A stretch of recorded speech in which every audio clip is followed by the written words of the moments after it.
We're on.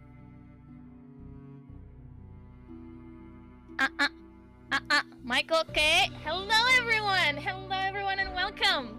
Welcome to the last official VTA event of this Halloween. How are you doing, chat? How are you doing? Are you doing well? Hope you guys doing well. Today, we're going to read some stuff for you. I hope you guys excited. You guys very spooked this Halloween? How spooked are you? Can you guys feel the shivers going down your spines already? Huh? I hope you'll enjoy your time with us. Today, I am joined by my very special guests. One of them you already got to know yesterday on on the costume competition, right? It's my dear Kohai, Sin Piggin. Hello. Greetings, boys and ghouls. It's me, the Crypt Keeper. Oh, yes, I'm here to assist in the reading, you know. So. And the other one, you hadn't known him yet, but I'm sure his voice will make you guys simp for him too. Welcome, Belle. Please refrain from using the soundboard. I had to do it just once. I had to do it just once, okay? Okay. Deki, we have already a proposition from Deki to lull him to sleep. We're gonna do our best. The first simping of the evening, yes. First simping of the evening. But I can tell you guys that the stories that we'll have today might actually keep you up at night. So the general schedule of the stream, right? Each of us have prepared for you two creepypastas that were handpicked, and hopefully you're gonna enjoy them. But also at the very end, we'll be presenting the results of the scary story writing competition that was taking place in VTA. And we are also very excited because the entries were actually very, very good. I hope you guys are also excited to hear the results. What do you guys think? Sin, Belle? Oh yes, I'm ready for the spooks. Yes. Ready I'm for the spooks? always ready. Great, that's great. Okay. Enough style. So I think I am the first one to start off with our creepypasta reading stream. Let's go.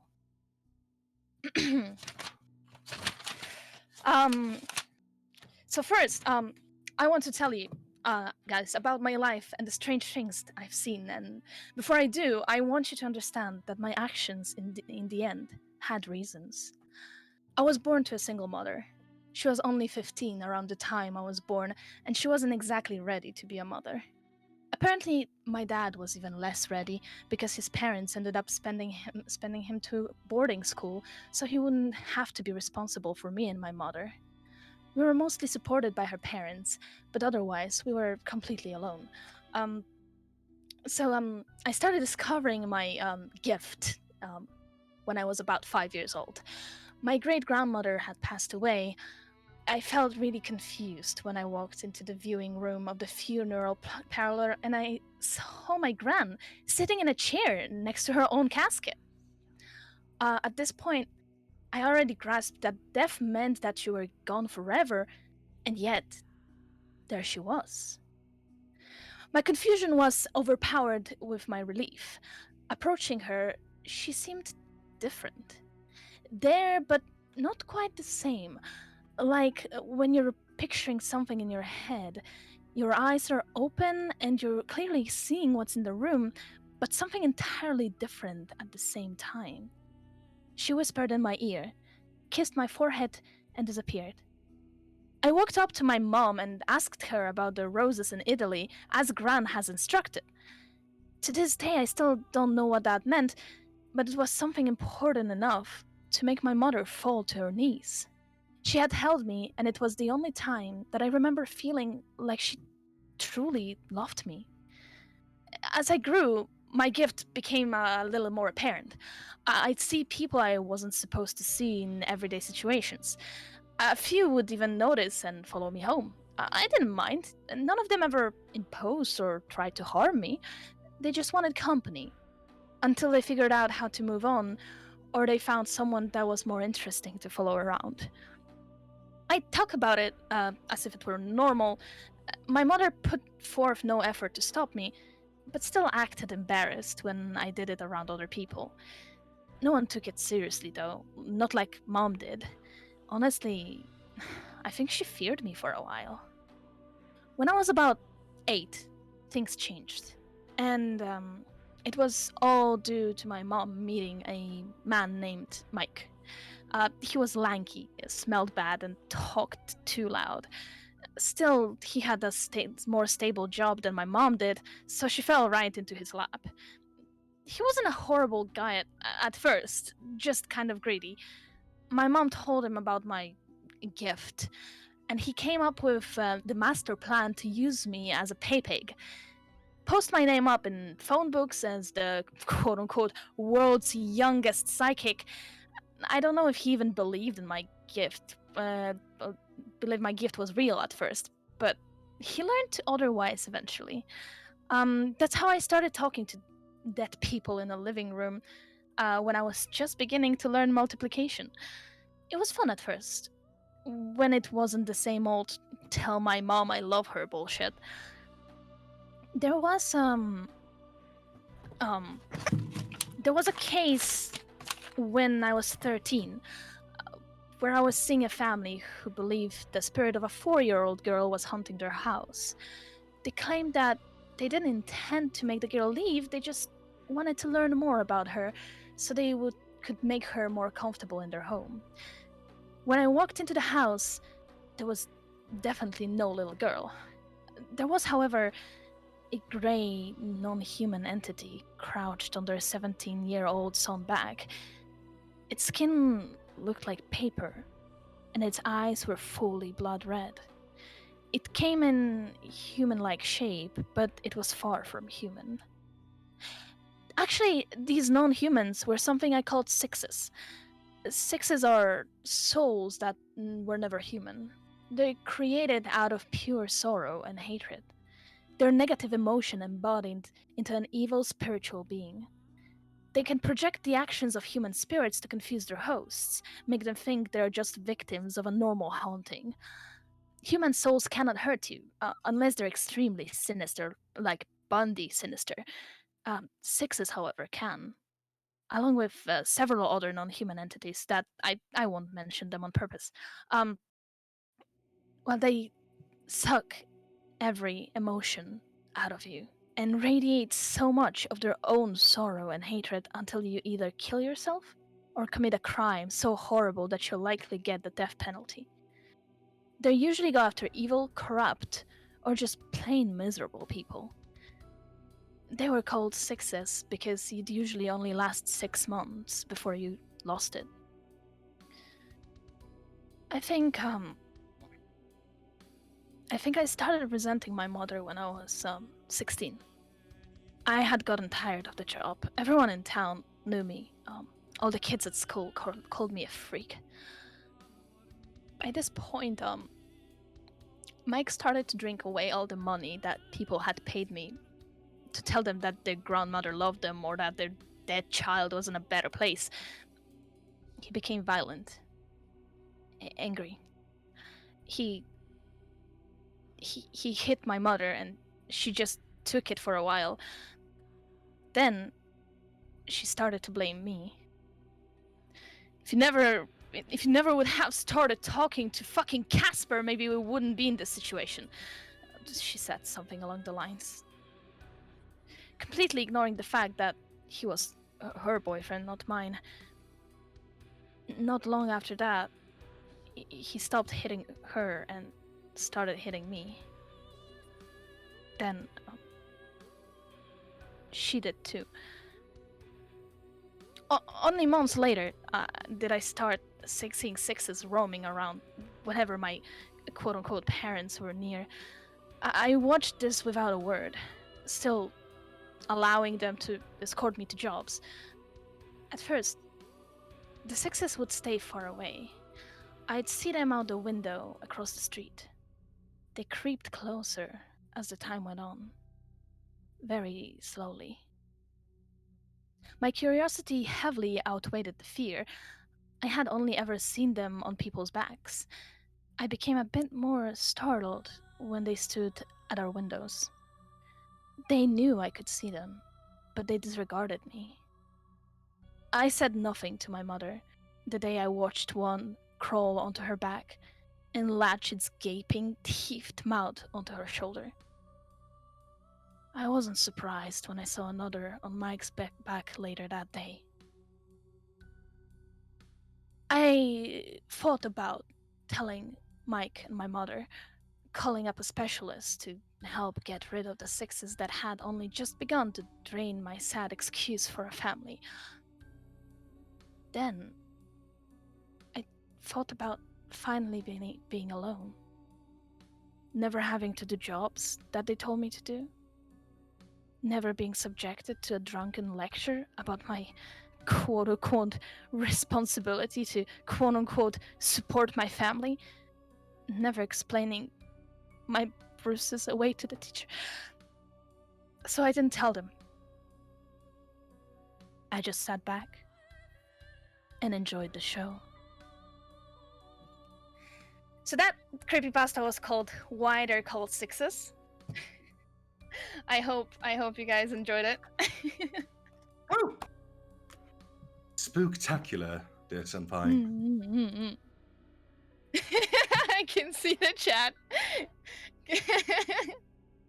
It's a spook. Hi. So we opened up. I hope it was acceptable quality. All right. Then I believe my dear Kohai is next. I All right. definitely cannot wait. All right, guys. Now, this is the first time I'm reading live on stream, so bear with me. All right. Here I go. This one is called The Puppet Master's Regime. Have you ever heard of the musical The Puppet Master's Regime? Most likely, you haven't. In fact, most die-hard theatre lovers are often unfamiliar with this little production.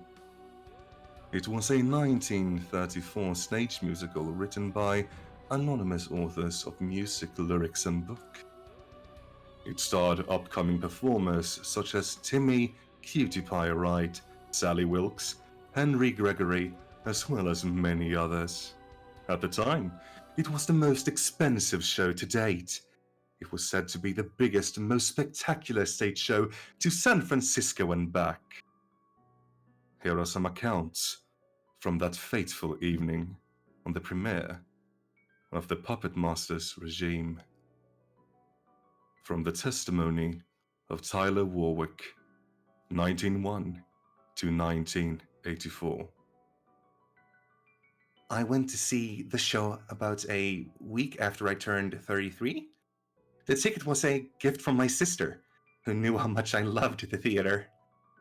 I remember the signs. They were huge and rather gaudy. Oh, and the playbill. It was just a single red dot with a doll-like face on it. It seemed a bit melancholy for what I assumed was a musical comedy. But I didn't pay much attention. I was going to see a Broadway show. From the testimony of Georgina Long, 1911 to 1984. The cast was made completely of new people, young children and adults alike who were longing to get back on stage after vaudeville became old news. It was quite charming, really. But I did take notice to that odd little playbill. All the playwrights and lyricists and everyone were all unnamed. And the design. It was a little red drop with a peculiar little face on it. Not even a title. Just that little red dot. I had come to New York with my parents on an impromptu vacation after my grandmother had died. a Broadway musical was just what we needed. From the testimony of Carl Hannigan, 1920 to 1993. I do recall most of the first act. Then again, who could forget? The story was a little hard to follow. There was a little boy who lived in a puppet shop, or maybe he lived down the street. No. He worked in a puppet shop, but he was homeless. Yeah, so they provided him with a home there. The, the kid's name was Maury, uh, Morton, something weird. Oh yeah, it was Moriator. Yeah, Moriator. Yes. Um. Anyway, Moriator's employee was this old man named Mr. Obisker. I remember his name because his character was unimaginably unsettling, bouncing all around and getting angry at the little boy, all while keeping his nasal, giggling voice. Anyhow, the production opened to Moriator and the Oddfellow getting into an argument over the boy not doing his work. Then the two of them sang this peculiar number about puppets. It wasn't a normal song, or at least the musicality wasn't normal. The lyrics were enchanting, and the music did this odd flowing thing about the room. Instruments were quiet without losing any power. Maybe it was the acoustics. I'm most likely explaining it all wrong. Oh well. But in time, we got used to it, and the show progressed. From the testimony of Gabriel Johnston, 1919 to 1976.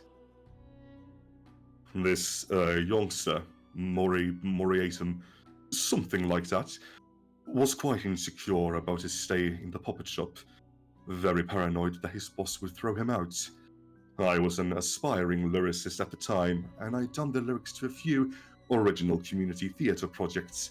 I was so fascinated with the wording in these songs. I scribbled down a few lyrics after I went home. Unless I'm remembering it wrong, the little puppet shop boy and Mr. Obby something had an introductionary duet, and then Moriata went off and had a short lament in a different, much more somber tune. What was it? If I stay and do everything right and steer, stay, maybe it will stay, clear of the night, out there in the night, in the dark, there's a world of lies. Lies? I can hear them whisper, and sometimes I can see their eyes. The ice comment confused me for a moment, but then I assumed he was meaning the stars. It seemed as though the number was unnecessarily tragic and poorly situated within the show, but it was a minor quibble. Now, Moriata had a girlfriend named Trahant, and a boyfriend named Oddlebit. After interrupting the final note in his lament, they all gushed about how they loved puppets, but they couldn't afford one from Moriata's guardian shop, and so they transitioned into this vibrant little song about joining forces to raise money so they could afford to build their own puppets. After this, all three headed to school, and the story took a sharp turn in a different direction. I don't know if I can do this. Okay, I'll try. Now they had this really nasty teacher or headmistress named Madame Reperio or something like that. They had a reprise of the song from before, and she overheard them. And at first her remarks about the children's fantasies were somewhat comical. But then the light fixated on her, and she sang this heartbreaking little song. What the song was about was up for interpretation. It was something about love, but it had all these strange puppet metaphors. The only lyrics that stayed with me is, "Stroll through the wood cracks, show them your pains, the hole in your throat, and the strings in your veins." Then she just went on this little breakdown. I assumed it was a poorly conceived character trait. She started singing off key. I went to beat one of the kids. The curtain fell, and there was a scuffle heard on stage. People whispered to each other, but the rising orchestra silenced us. The curtains rose again, and we were right outside the puppet shop. From the testimony of Louise Roberts, 1905 to 1976. Moriater and his friends went into the town and sang about selling dolls, I think it was, because the little girl made dolls in her spare time. She had to sell them. I remember those strange background characters. The company was so absolutely monotonous. They all wore some form of dark clothing, and each of them were very, very tall.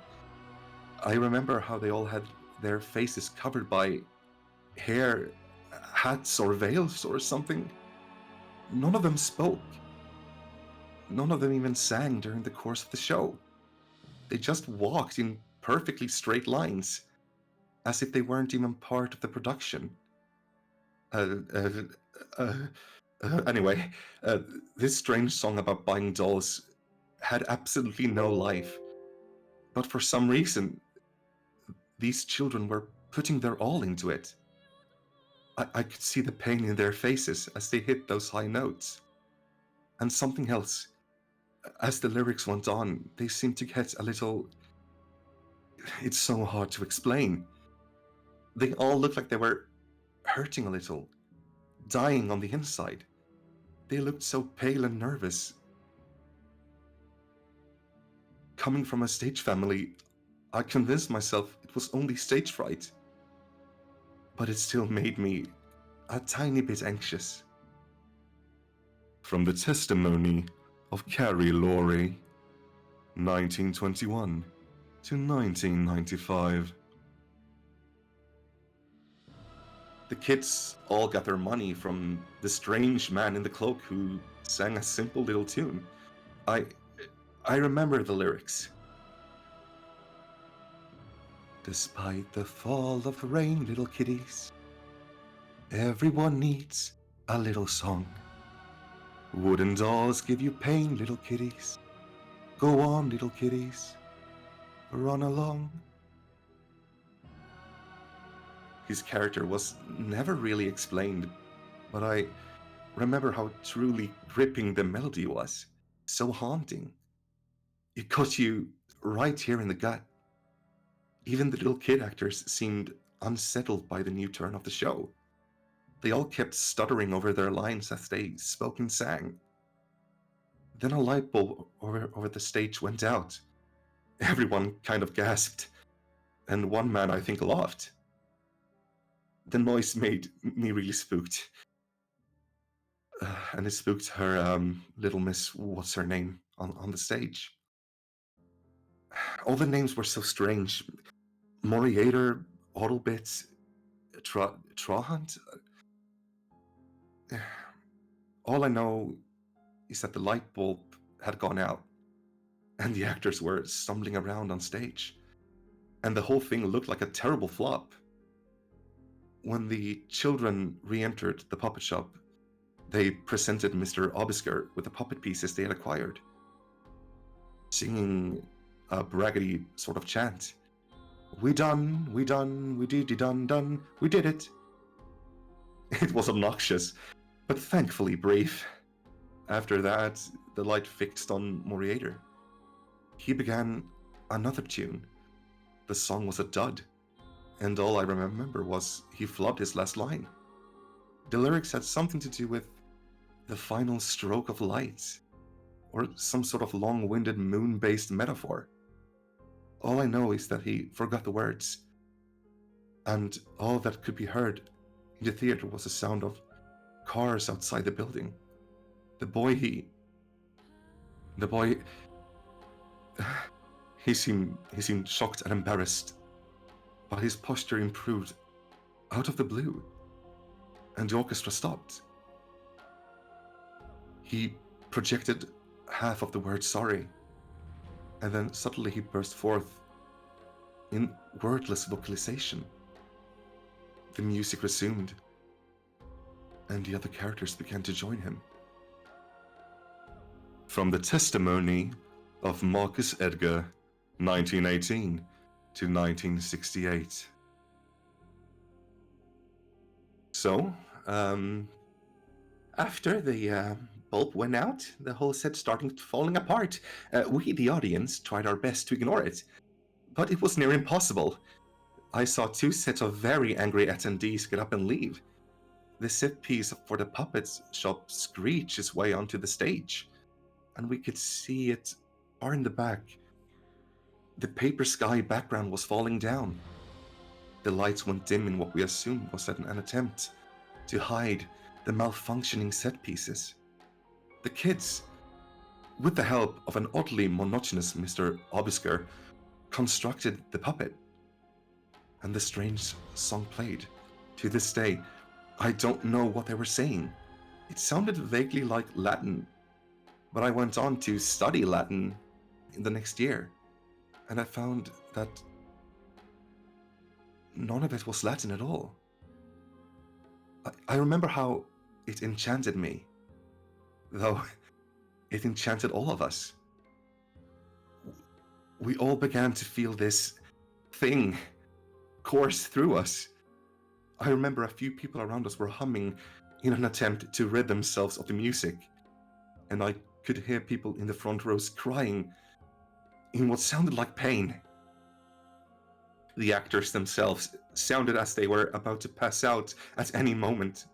They were doing this odd sort of ballet, and they were tripping all over themselves. And a few more lights started to flash and break. We all sat and waited for the song to end when... I'm sorry.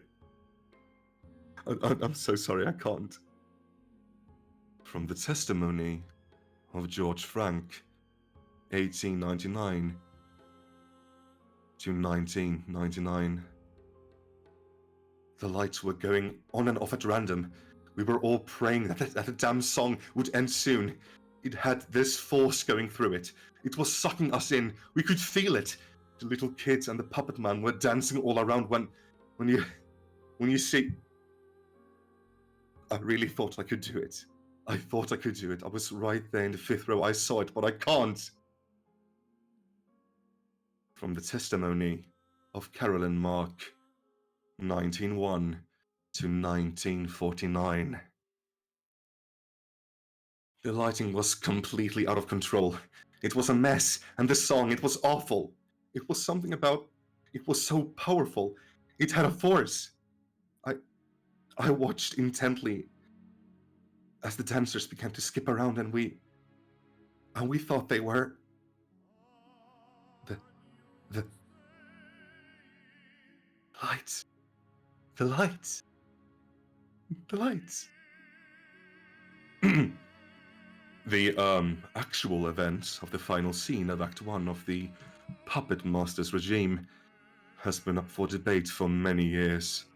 Not many people are willing to speak out about what happened on stage during those final moments. Many believe that there is no actual record of an interview with somebody who was willing to tell the story. This is not true, as one testimony survives from a Billy Prescott, who was only 6 at the time of the show. At such a young age, one might assume he was less affected by what he recalls happening. I was just a kid. I don't remember much. All I can vaguely recall is that song. It was giving me headaches. I turned to my father to ask him if we could leave, when suddenly I saw the stage illuminate with this bright red light. The music stopped as one instrument after another died out. I swear I heard pounding underneath the stage. Everyone was questioning what was happening, even the actors. I remember the teacher lady being pushed through the door of the shop, and then everyone else came flying off stage, toppling on top of each other like ragdolls. There were people there who didn't fit the design scheme of the production. Stagehands and technical workers, I assume now. I remember the little girl screamed at the audience and then ran behind the shopkeeper while other actors tried to continue singing. Few people started crying right there on stage, and suddenly this curtain came down. It was hard to describe what it looked like. It was a clear plastic wall, and it came down from above. Several years I saw Carrie the musical on Broadway during one of its few runs. That thing that came down on the prom goers when Carrie was using laser lights to kill everyone. It was like that. A bunch of set pieces from earlier scenes came down on the stage as well, trapping all actors in the center. Then chaos erupted. The actors stopped singing and were pounding on the plastic wall, unable to leave the stage. Then for some reason they began to back away, as if some unseen assailant were coming towards them. They fled to the back of the stage, all except the little boy. A little boy who hadn't stopped singing. Moriada. Then amid all the screaming and crying and shooting, the curtain flew up, and everything was in silence. Due to the abruptness, the audience thought it was a horrible ending to a terrible musical. We were about to get up and leave when suddenly the curtains opened again, revealing the stationary plastic wall, which was a single light fixed on the little boy, Moriata. He had clawed his way through the plastic wall. We could see the blood on his hands, but the way he looked, there were strings attached to every part of his body. We could all see his stomach, or lack of, anyway. It was like somebody had put a huge ice cream scooper in his belly. He was sobbing all over the stage, twitching and swinging around on those infernal strings. It was such an unnatural sight, so painful and twisted and wrong. Even now, I can't wrap my head around it. But, and so everyone looked at him, not knowing what to do. And then he spoke. "Help me. Please. Help me," was all I could make out. And then he vomited and suddenly collapsed. The plastic wall was lifted, and all lights came on, and we saw the rest of them. They were all dead. Every single actor was dead, strung up on strings like the little boy. And then suddenly, their strings were pulled on. Their lifeless bodies rose on cue. And they bowed. They bowed. Well, we cannot be certain that this is a credible account, but unfortunately, it's all we have to work with. The puppet master's regime sparked horrible debate among theatre companies. Several audience members had to be treated to special therapy for years to come, and the show itself was covered up by the police. For years to come, the theatre company and the police department never managed to solve the gruesome murders of the cast and crew. They denied the play ever existed. However, in recent years, the story has resurfaced, sparking much debate on the subject. The theatre that housed the musical still refuses to acknowledge the show's existence, and most theatre historians know next to nothing about the show in general. To this day, the identities of the anonymous lyricists and musicians and writers are unknown, and to our knowledge, all recordings of the songs and police reports have been destroyed. However, through certain pieces of historical documentation, we can gather a bit more information on the production itself. The show itself had its first workshop in London in 1928. One of the songs, Get a Puppet, was recorded with vocals by 12-year-old Gareth Creeley. However, this recording has been lost and is supposedly available in the black market of the internet. Other than that, no official record has ever been made. Some ancient accounts say that an illegal audio taping of the final act of Scene 1 was recorded from backstage, but we cannot be certain this is anything but a rumor. As for any official memorabilia, very little, if anything, has survived.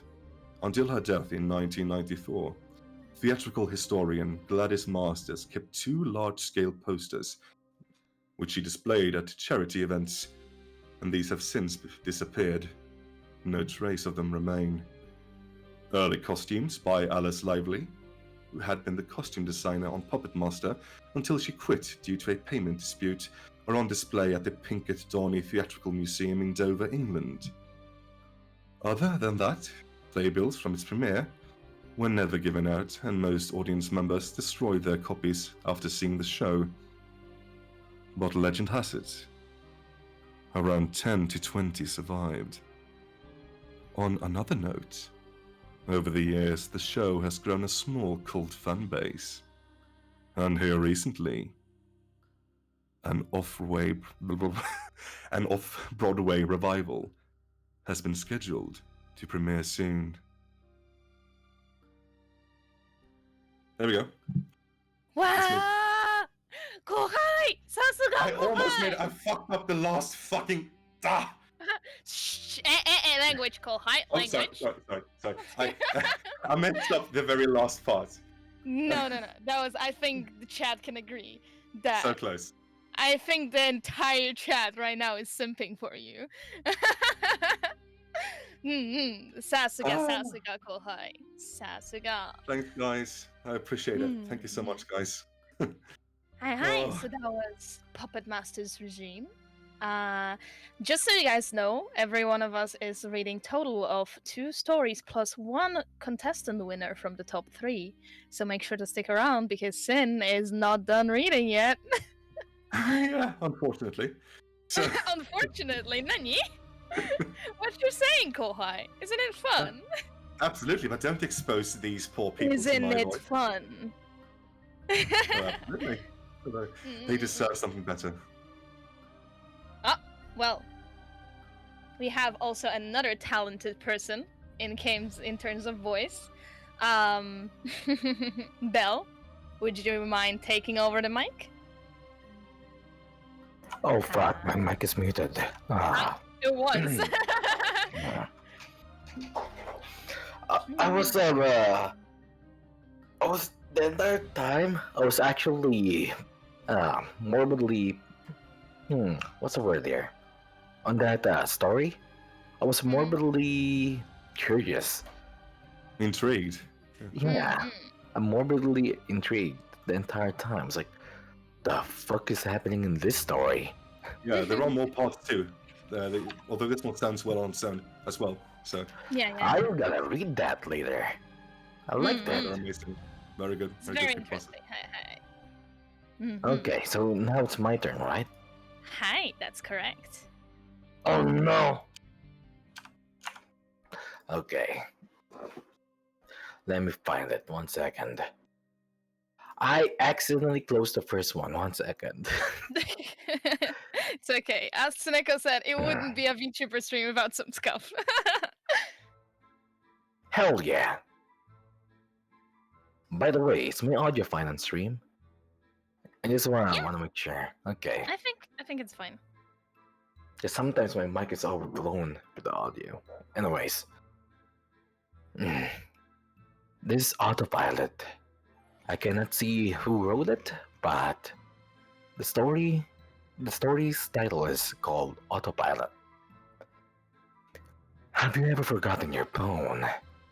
When did you realize you'd forgotten it? I'm guessing you didn't just smack your forehead and exclaim, "Damn!" apropos of nothing. The realization probably didn't dawn on you spontaneously. More likely, you reach for your phone, pawing, open your pocket or handbag, and were momentarily confused by it not being there. Then, you did a mental recap of the morning events. Shit. In my case, my phone's alarm woke me up as normal, but I realized the battery was lower than I expected. It was a new phone, and it had this annoying habit of leaving applications running that drained that battery overnight. So, I put it on to charge while I showered, instead of into my bag like normal.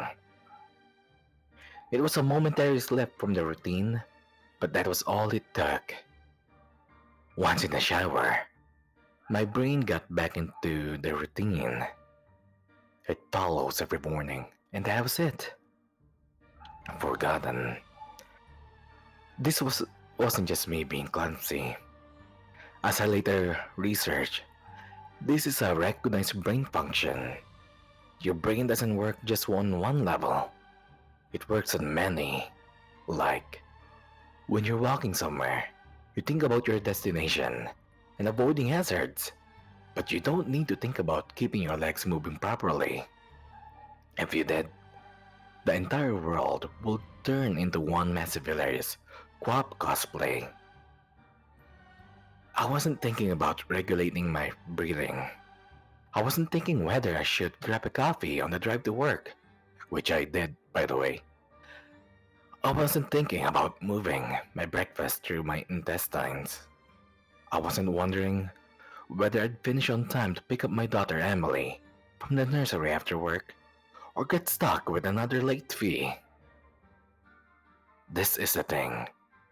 There's a level of your brain that just deals with routine, so that the rest of the brain can think about other things. Think about it. Think about your last commute. What do you actually remember? Probably little, if anything. Most common journeys blur into one, and recalling anyone in particular is scientifically proven to be difficult. Do something often enough and it becomes routine. Keep doing it and it stops being processed by the thinking bit of the brain and gets relegated to a part of the brain dedicated to dealing with the routine. Your brain keeps doing it without you thinking about it. Soon, you think about your route to work as much as you do keeping your legs moving when you walk.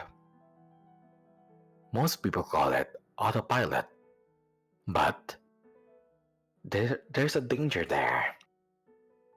If you have a break in your routine, your ability to remember and account for the break is only as good as your ability to stop your brain going into routine mode. Sorry about that.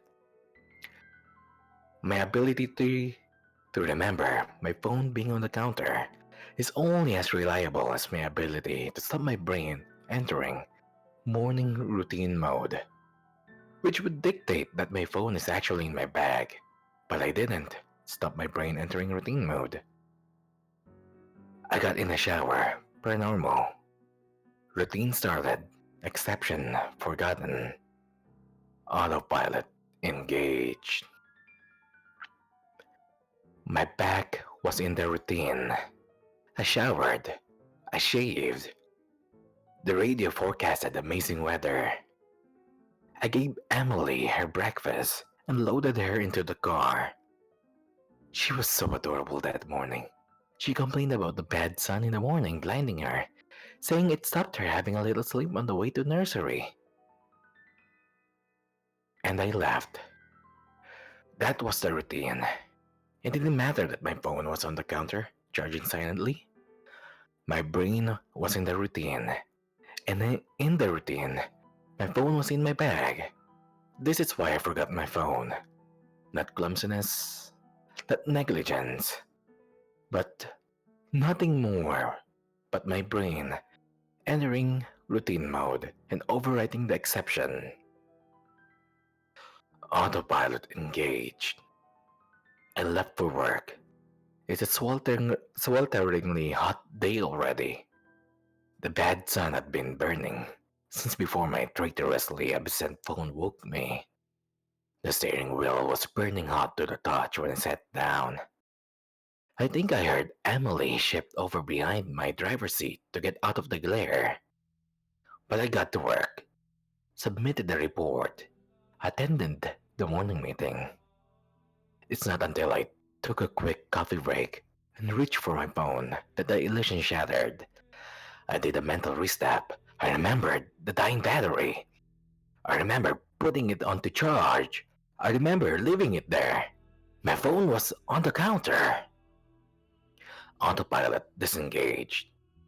Again, there lies the danger until you have that moment. That moment you reach for your phone and shatter the illusion. That part of the brain is still in routine mode. It has no reason to question the facts of the routine. That's why it's a routine. The act of repetition. It's not as if anyone could say, "Why didn't you remember your phone? Didn't it occur to you? How could you forget? You must be negligent."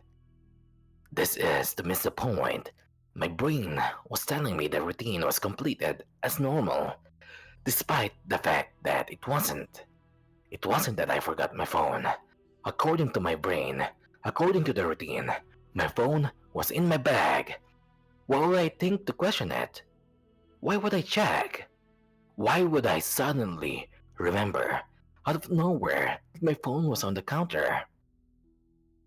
My brain was wired into the routine, and the routine that my phone was in my bag. The day continued to bake. The morning haze gave way to the relentless fever heat of the afternoon. Tarmac bubbled. The direct beams of heat threatened to crack the pavement. People swapped coffees for iced smoothies. Jackets discarded, sleeves rolled up, ties loosened, brows mopped. The park slowly filled with sunbathers and barbecues. Window frames threatened to warp. The thermometer continued to swell. And thank the fuck the offices were air conditioned. But as ever, the furnace of the day gave way to a cooler evening. Another day, another dollar, I suppose. Still cursing myself for forgetting my phone, I drove home. The day's heat had baked the inside of the car, releasing a horrible smell from somewhere. When I arrived on the driveway, the stones crunching comfortably under my tires. My wife greeted me at the door. "Where's Emily?" Fuck! As if the phone wasn't bad enough.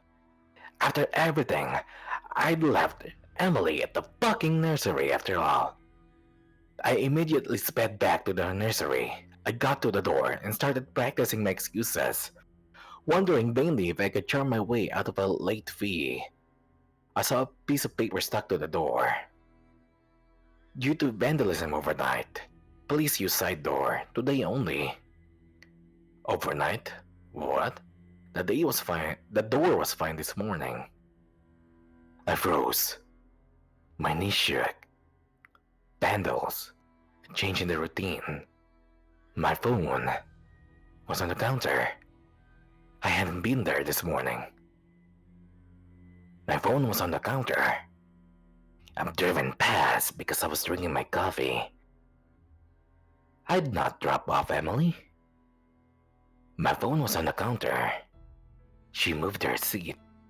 I hadn't seen her this morning. In the mirror in the back of my car. My phone was on the counter. She'd fallen asleep out of the bad sun. She didn't speak when I drove past her nursery. My phone was on the counter.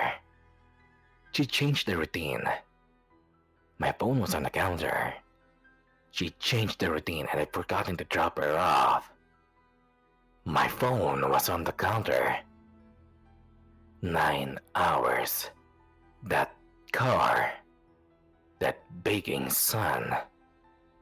No air. No water. No power. No help.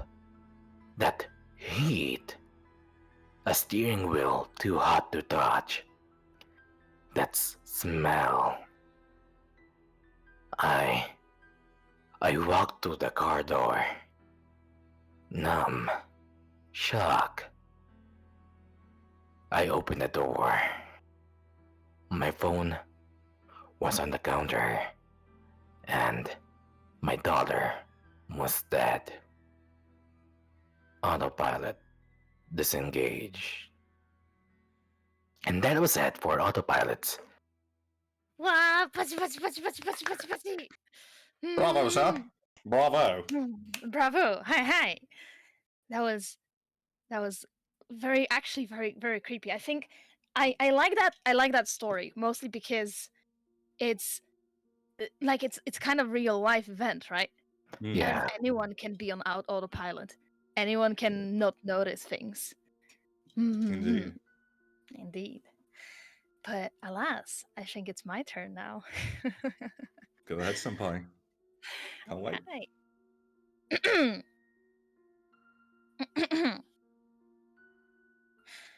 I love symmetry. I'm not sure exactly why, but I've loved it since I was a kid. I forgot to post a link. Here you go. Most children are messy and forgetful of their things. Not me. I knew everything had its place, and in my room, everything was right where it belonged. My parents didn't have it. My grandparents didn't have it either. Not a single person in my family had it. I've started referring to it as it because I truly believe it's a thing inside me. A stowaway that shouldn't be there but lives inside me. It's a need, a desire, a longing to be perfect. Perfect on both sides. As an adult, I'm at the point where I can't live my life normally. I can't keep a job. Women don't stay with me because they can't handle it. Honestly, I don't even care where they leave. They're messy and make things difficult. They roll over to my side of the bed instead of staying on their own. They leave dishes in one side of the sink but not the other. I can't work anymore, so when they leave for the day, I have to stay home and fix everything. It's a relief when they leave for good. That feeling never lasts, though. Eventually, it comes back and finds something else that needs fixing. You might be asking, why would I seek out relationships to begin with if I can't stand them? Well, it's hard for me to sleep in the middle of the bed all night without moving. Other than the relationship problem, my life is pretty much in order. I'd say pretty much because there's one last issue that must be dealt with. You see, I have what's called heterochromia iridium, or two different colored irises. My right eye was cornflower blue, my left pale green. Both my parents have cornflower blue eyes, my siblings and cousins as well. My green eye is the broken one. It makes me unbalanced. Every time I look at myself in the mirror. It stares right back at me. It's all I think about now. Everything is in its right place except my green little mistake. It didn't hurt at first when I dug the spoon under my eye. It didn't even hurt when it popped out and was hanging by my cheek. Was it shock that was keeping the pain away, or was it? I don't know. I snipped the optic nerve and blotted the warm fluids that were streaming down my face. My vision being cut in half was a strange sensation. What was left of the dangling flesh I placed back in the new, now empty hole. I bandaged the wound and rinsed the spoon and went to sleep. I woke up happy.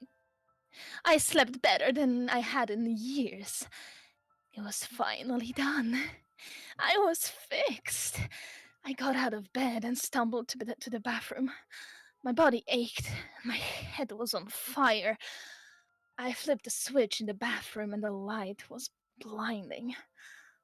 I slowly removed the bandage that was soaked with blood and was sticking to my face like tape. When I looked up to the mirror, my stomach turned. Only then had I realized what I'd done to myself, and I couldn't believe it. There was a hole in the left side of my face, but not on the right. I was unbalanced. Again. It was much harder digging out the second eye. My hands were shaky, and when I dug the spoon in, I missed several times, puncturing my pupil 3 times before I got in the right place.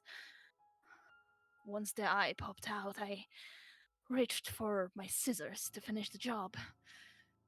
The blood from the previous night had dried on the blades, so the scissors didn't cut very well. You know, when you were a kid in elementary school and your teacher made you cut construction paper for art projects? Did you ever try to cut too many pieces at once, but the scissors couldn't take it? The blades would kind of fold over each other, and the paper would get pinned between them.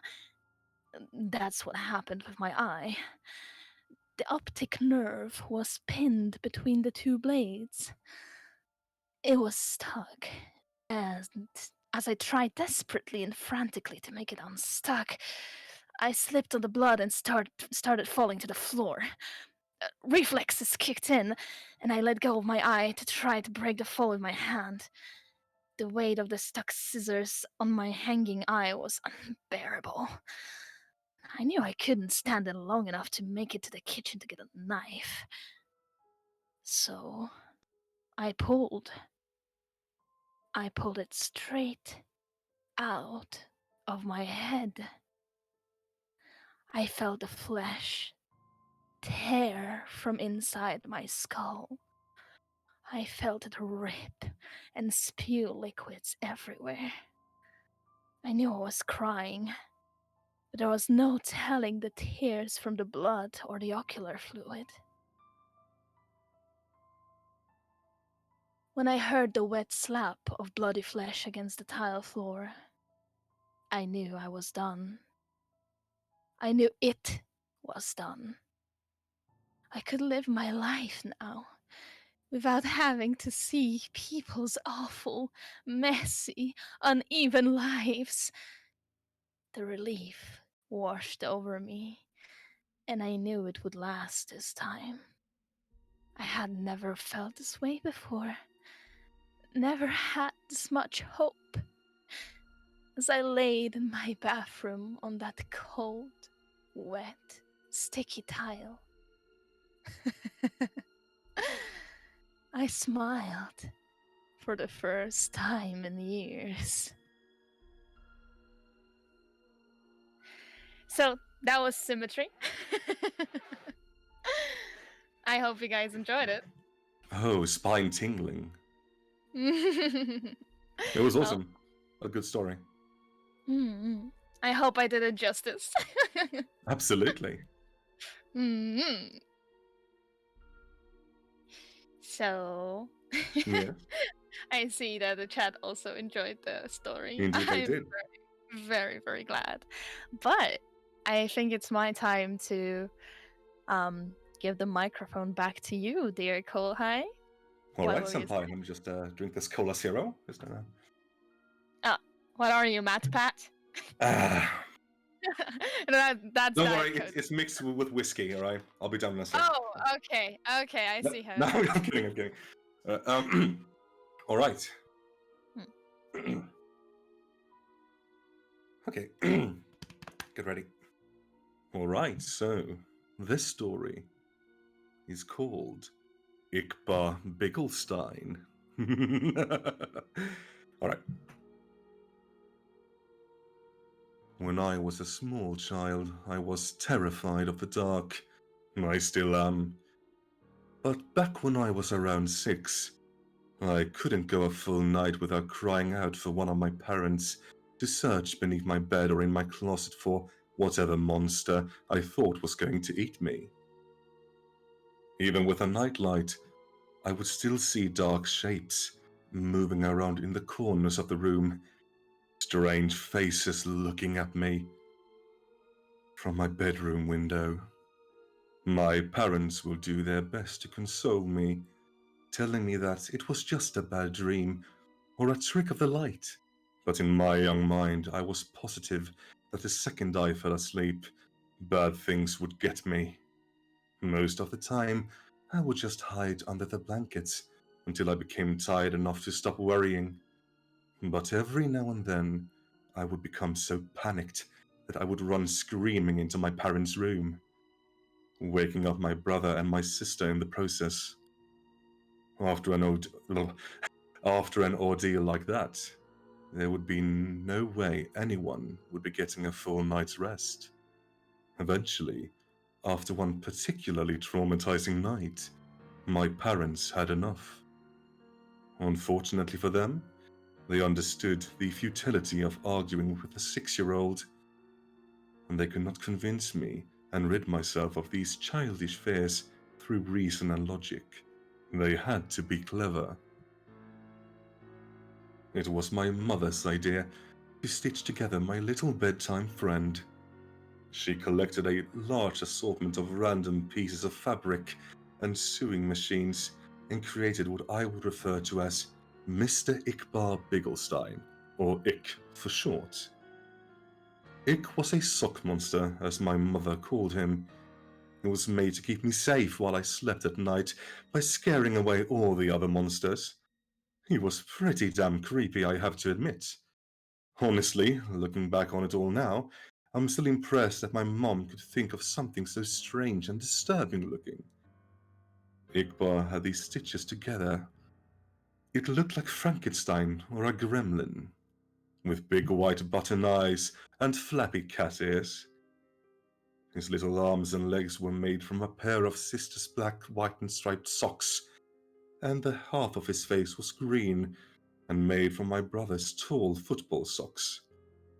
His head could have been described as bulbous, and for my mouth, my mom attached a piece of white fabric and sewed in a zigzag to shape a wide grin of sharp teeth. I loved him at once.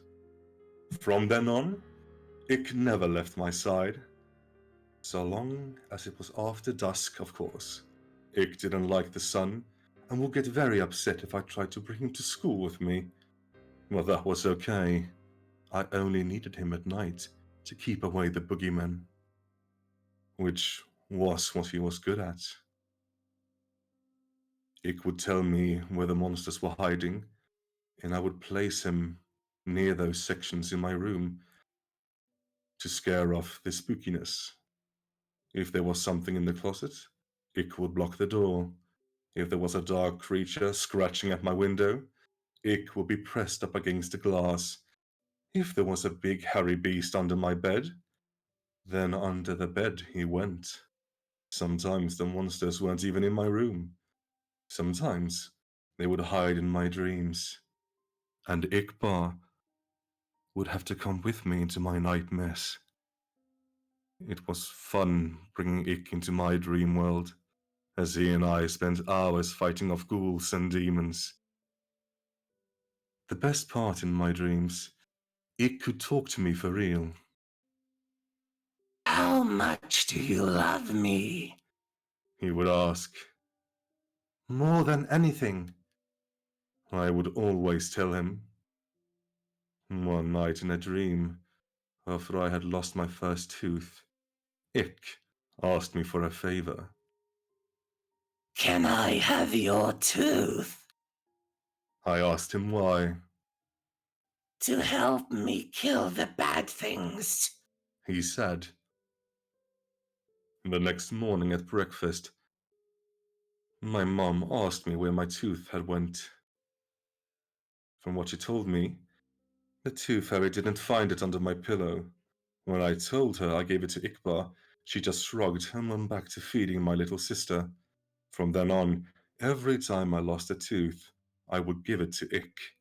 He would always thank me, of course, and tell me that he loved me.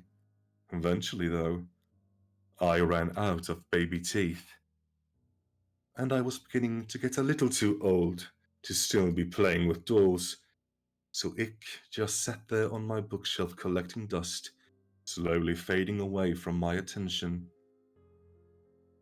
Over time, the nightmares, however, became worse than ever, so that they even began to follow me in the waking world, terrorizing every dark corner or rustle in the bushes. After one particularly bad night biking home from a friend's house, where I swore a rabid dog were chasing me, I got home to find something strange waiting for me in my room. There, on my bed, standing fully upright in the soft glow of the moon from my window, was Ikbar.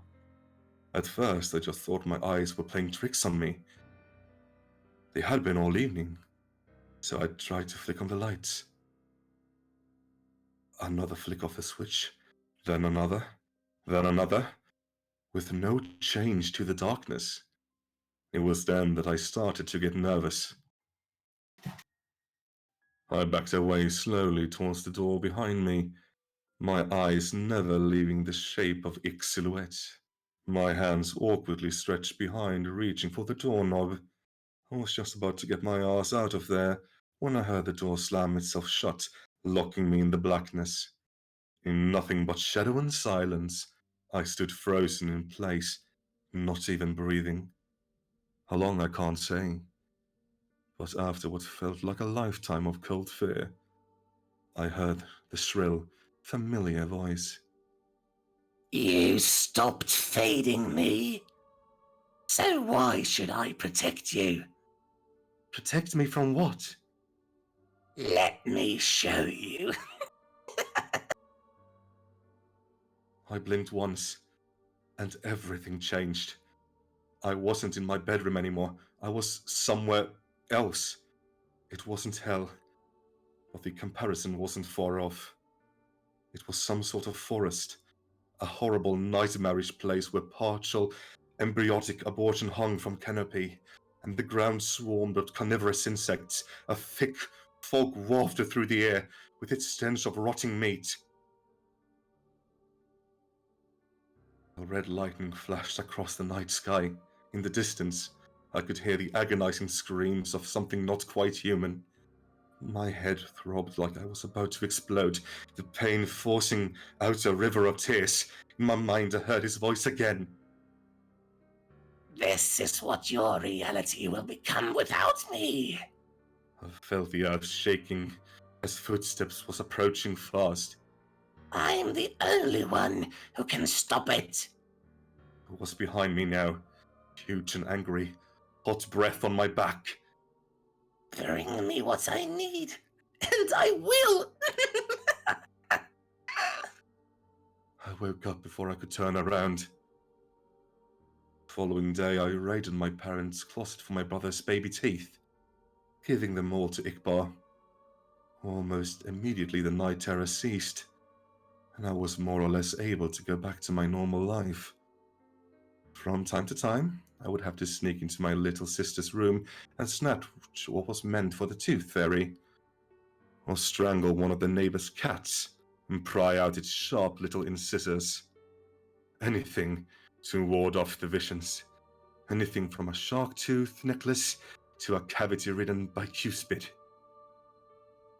I also began to notice that Ick would move about my room whenever I left for any length of time, rearranging my stuff and hanging additional curtains.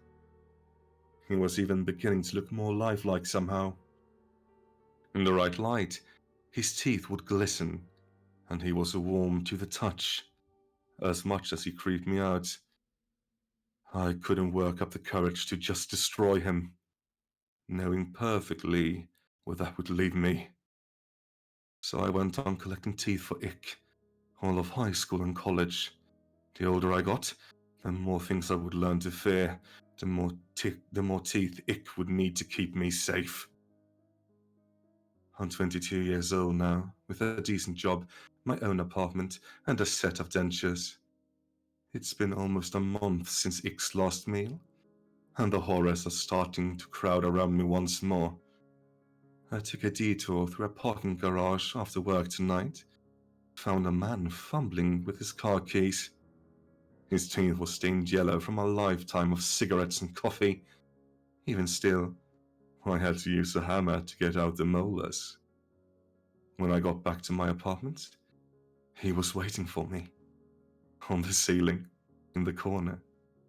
2 white eyes and a mouth full of erasers. How much do you love me? He asked. More than anything, I reply, taking off my coat. More than anything in the world.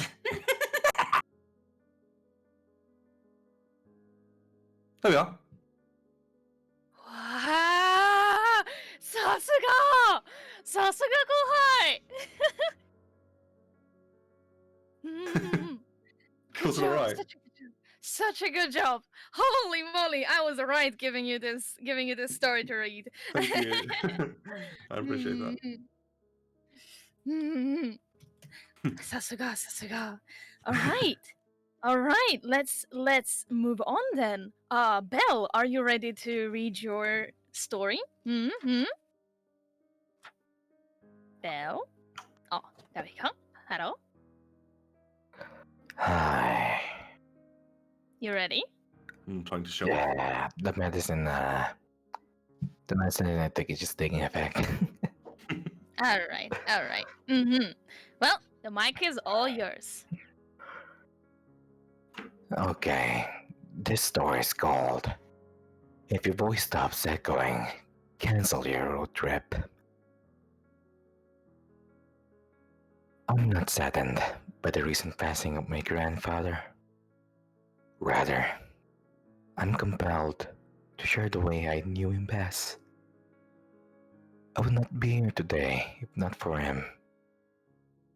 The entity came for me when I was 8 years old, and there was no way I would have survived if anyone else had been driving.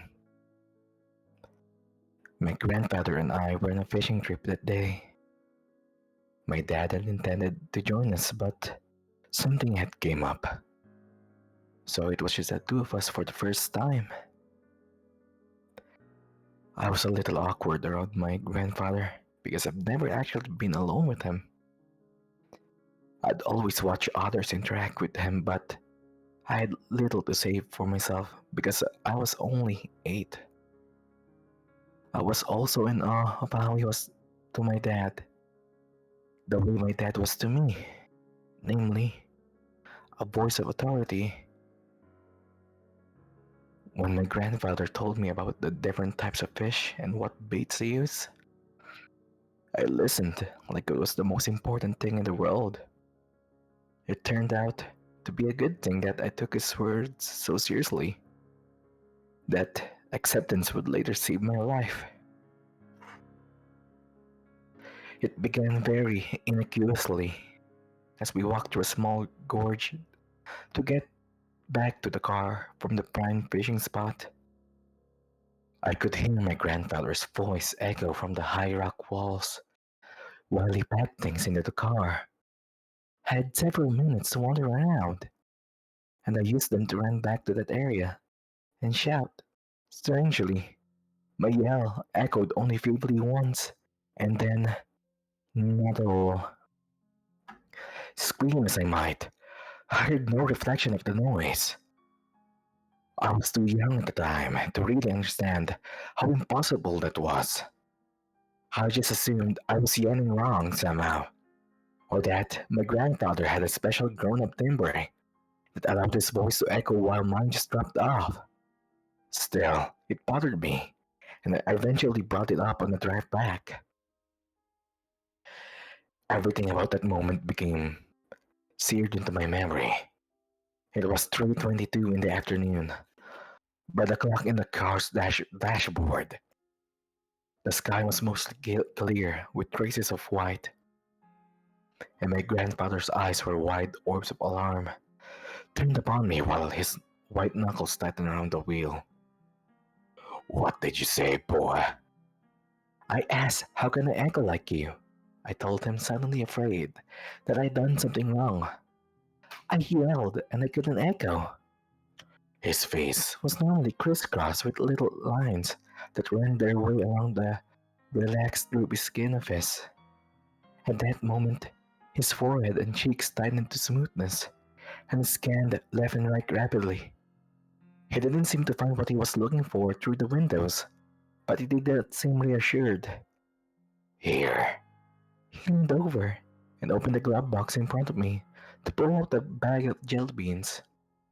I smiled for a moment, but he was not giving me them as a gift the way he intended.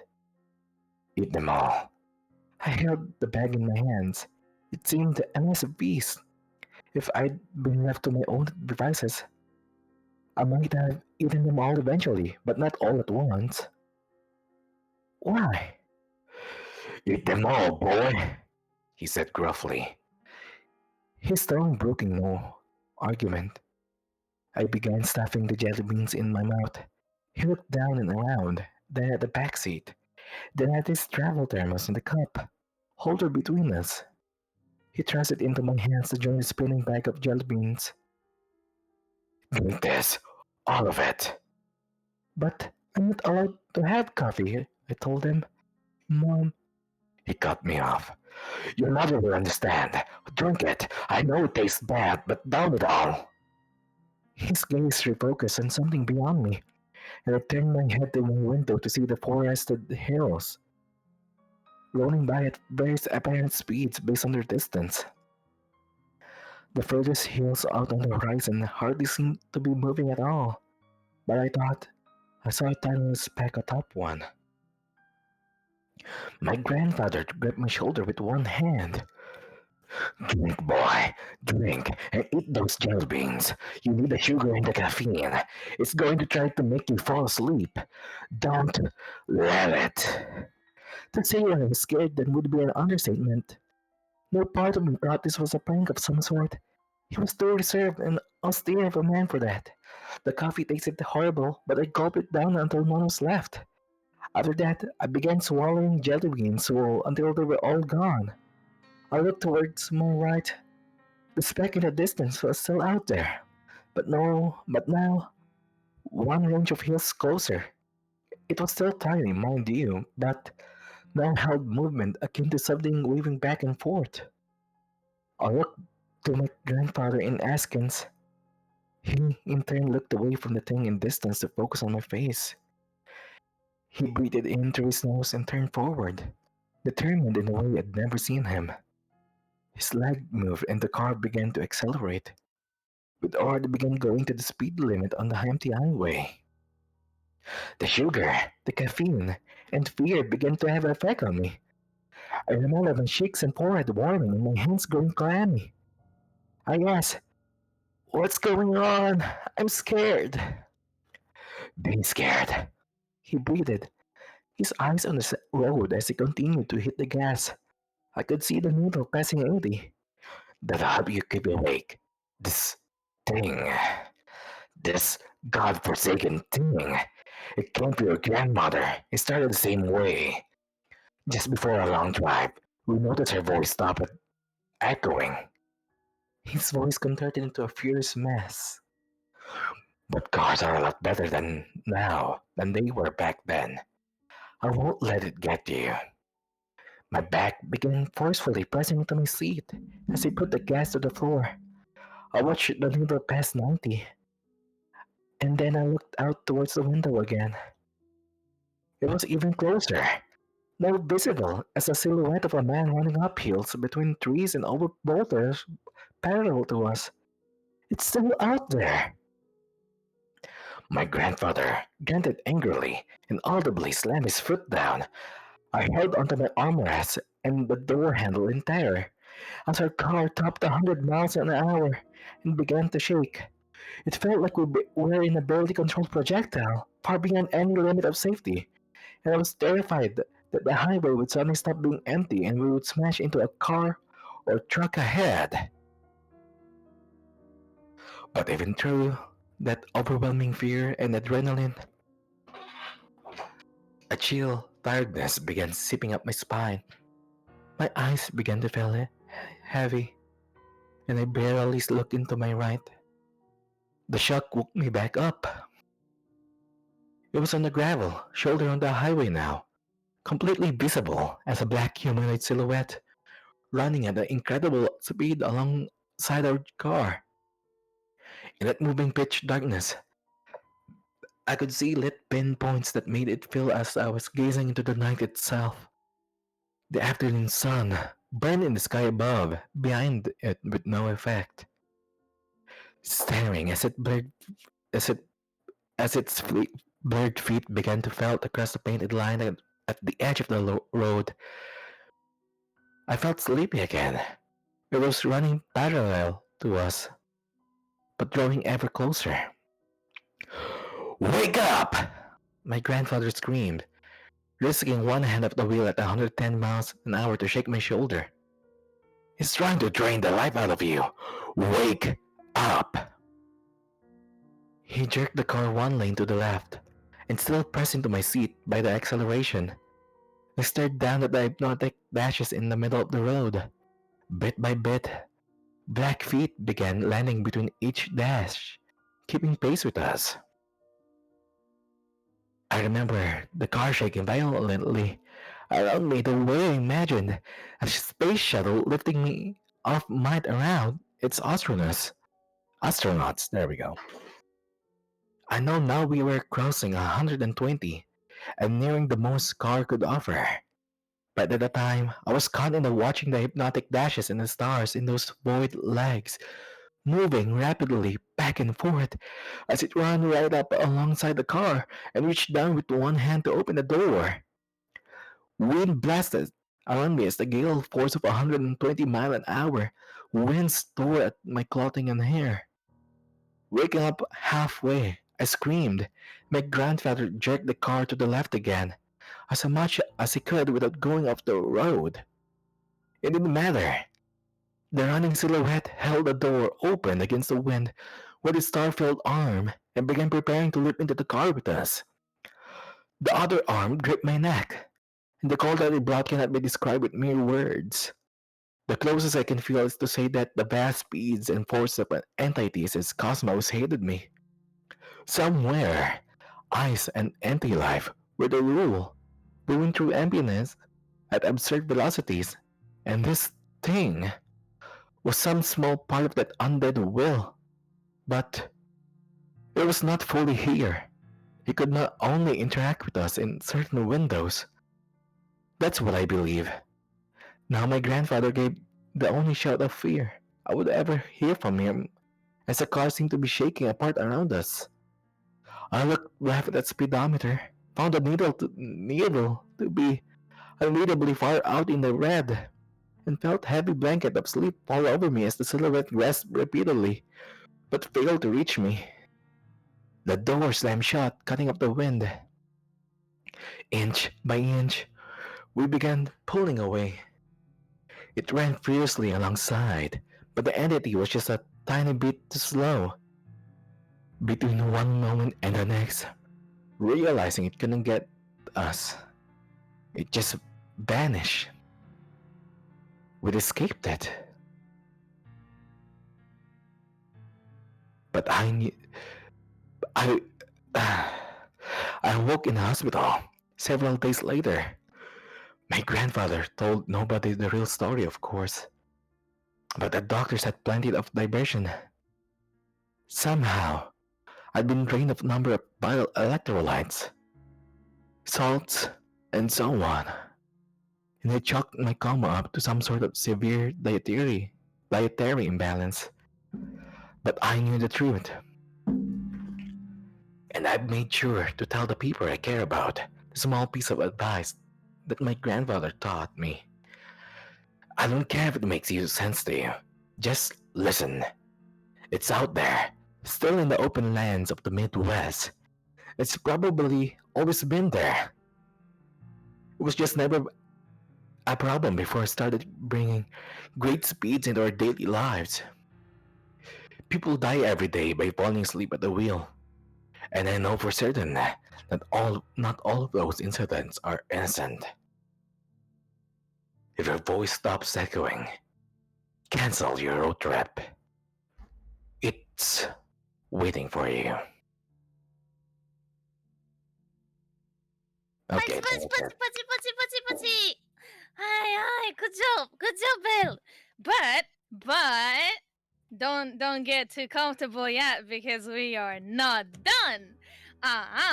But right now we are over with the stories that we had picked specifically for you. But it's time. Guys, it is time. It is time to announce the winners of the Scary Story Writing Competition. Woo! Are you excited? I definitely am. I hope our contestants are present in the chat. So we'll see how it goes. First story that got third place is going to be read by Belle again. That's why I told you not to get too comfortable, Belle. And can I get drum roll, please? The third place of the Scary Story Writing Competition goes to Haringar for the story named Nightmares. Congrats, Hanger, for the third That's place. you did, huh? And now we're gonna listen to it. So microphone back to Belle. Have fun. Harangar, I'm gonna be reading your story now, and I like that. Nightmares. Every day, I seem to have the same nightmare. Every morning, I wake up, drenched in sweat, tears in my eyes, and unable to remember what I've dreamt about. 1, 2, 3. I took deep breaths to calm myself down. My gaze wandered to the calendar hanging on my wall. For some reason, I can't seem to recall what day is today. But this mystery was soon resolved. Today is the day I want to propose to her. My girlfriend. I felt my heart jump in anticipation as I went through everything in my head. She doesn't know anything at all. Currently, she should be at her yoga class, and it will take her a few hours to come home. I will decorate the house, prepare some nice lunch, as she always prepared it over dinner, and create a romantic atmosphere. Alright, I resolved myself. I was still nervous after all. Let's start this like I would start every morning and do everything else after. On the way to the bathroom, I noticed an odd silence. The birds weren't chirping. There was no shouting from the neighbor's kid. Nothing. Still, as I took a peek outside, the warm summer sun was still greeting me, shining a rays right onto my face. Everything seemed normal, and as such, I quickly forgot about it. As I stepped into the bathroom, I was greeted with an overwhelming red strawberry theme. I sighed. I couldn't stop her from choosing this, and as such, the floor, the shower, the toilet seat, all of that, all had a red hue, with the red strawberry stickers on them. I stared at all the strawberries, at this red. Suddenly, my head started pounding. Waves of pain coursing through it. But after just a few seconds, it stopped. My mind cleared back up, but something seemed wrong. I feel like I am forgetting something here. I went to the sink and splashed some water on my face, hoping it would freshen me up a bit. As I raised my gaze to look into the mirror and check how I look on this important day, my breath stopped. Right behind me. There's someone right behind me, smiling at me. His hand on my shoulder. No, wait, that can't be. Who? Slowly I turned around, but nothing. There was no one. There's no one. What? I looked back at the mirror. There's only me with a terrified expression carved onto my face. Did I imagine it? No. I am sure it was there. I tried to calm down. I must have just imagined it. There's no other explanation that makes any sense. 1, 2, 3.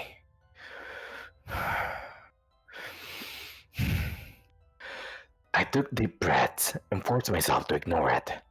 Although I couldn't entirely forget about it, and it remained as a nagging thought in the back of my mind. Though today was important, I couldn't mess it up. I couldn't mess this up. Just because of some weird delusions. I finished preparing myself and went to the kitchen. I was surprised when I got there. She didn't leave me breakfast. Whenever she went out, she would leave me breakfast. Not because I wanted it, but because she insisted on making me breakfast to correct my unhealthy eating habits, as she called it. I chuckled at the thought of the countless discussions we had because of such simple thing, and went to make myself a peanut butter sandwich. She must have been in a hurry, so she didn't make anything. I opened the fridge and was greeted by a gust of cold air. I got the peanut butter out and started making myself a sandwich. Food, which she would scold me for. As I took the knife to spread the peanut butter for a fleeting moment, I saw my face in its reflection. Had I been smiling? Confused, I looked again and only saw the same nonchalant expression sitting on my face. Weird. I took the finished sandwich and went to the living room. I should have around 30 minutes where I could eat and relax before I start preparing. Putting that plate onto the table, I threw myself on the couch and searched for the TV remote. Having found it, I grabbed it. The moment I did, however, I felt a shiver crawling down my back. Goosebumps spread across my body like an infectious disease. What? I shook my head. Something seems off today. What is going on? I stared at the black TV screen and decided to ignore this feeling. I hit the button to turn on the TV. And as soon as I did, a single word appeared on it. Remember. As I stared at the single white word written on the dark TV screen, I felt something like I was forgetting something. As I thought about this, a headache hit me from out of nowhere, as if a sledgehammer came down upon my head. It seemed to split my brain apart, the pain ever increasing. Then it stopped, and I remembered something. The cellar. I have to check the cellar. I stood up from the couch and moved towards it. My instincts screamed at me to not go towards it, to not open the door, no matter what I do.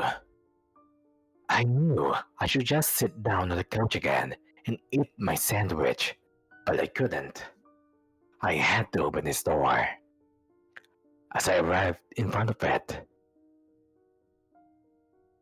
my hand moved up to the cold, hard seal of the handle, my bad. And as I pressed it down and the door unlocked, I felt inside me. But it's too late now, that there's no turning back. As the automatic light went on, my gaze locked onto something at the bottom of the stairs. I saw it. My legs gave in, and in front of the stairs, I just fell onto my knees.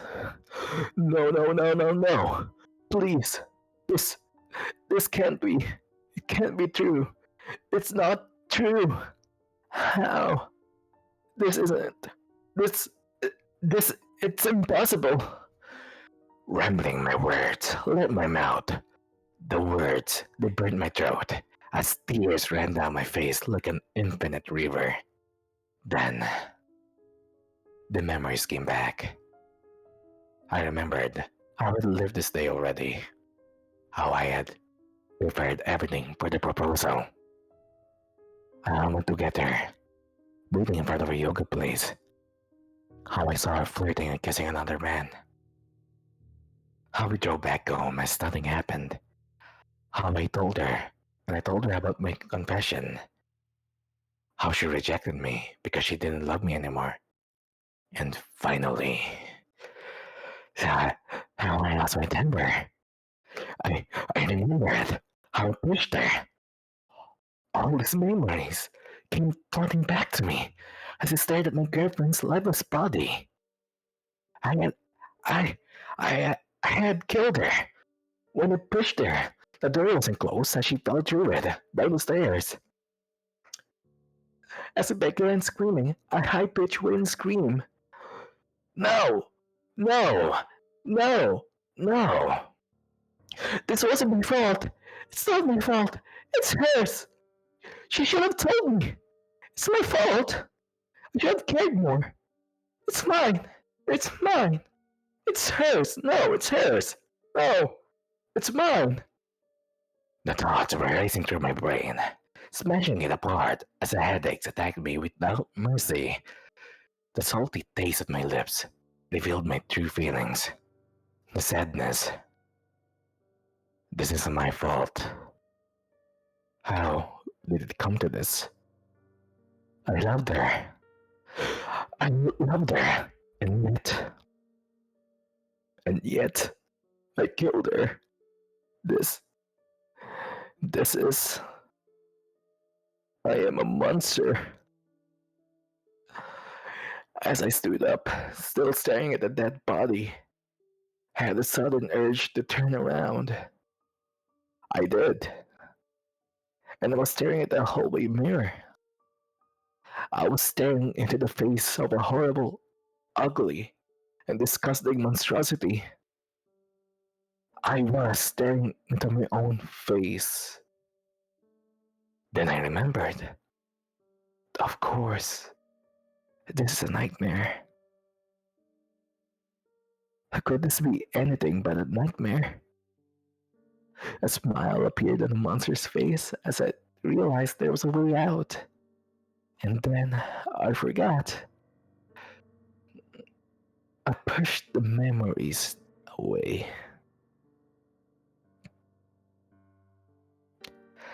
Every day, I seem to have the same nightmare.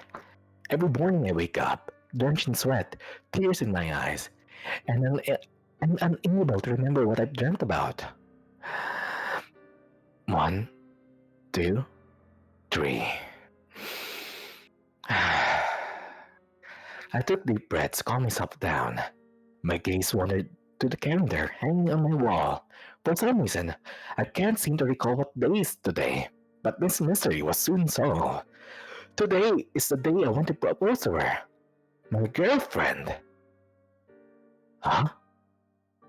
Somehow, this seems familiar. And that's the end. Patchy, patchy, patchy, patchy, patchy!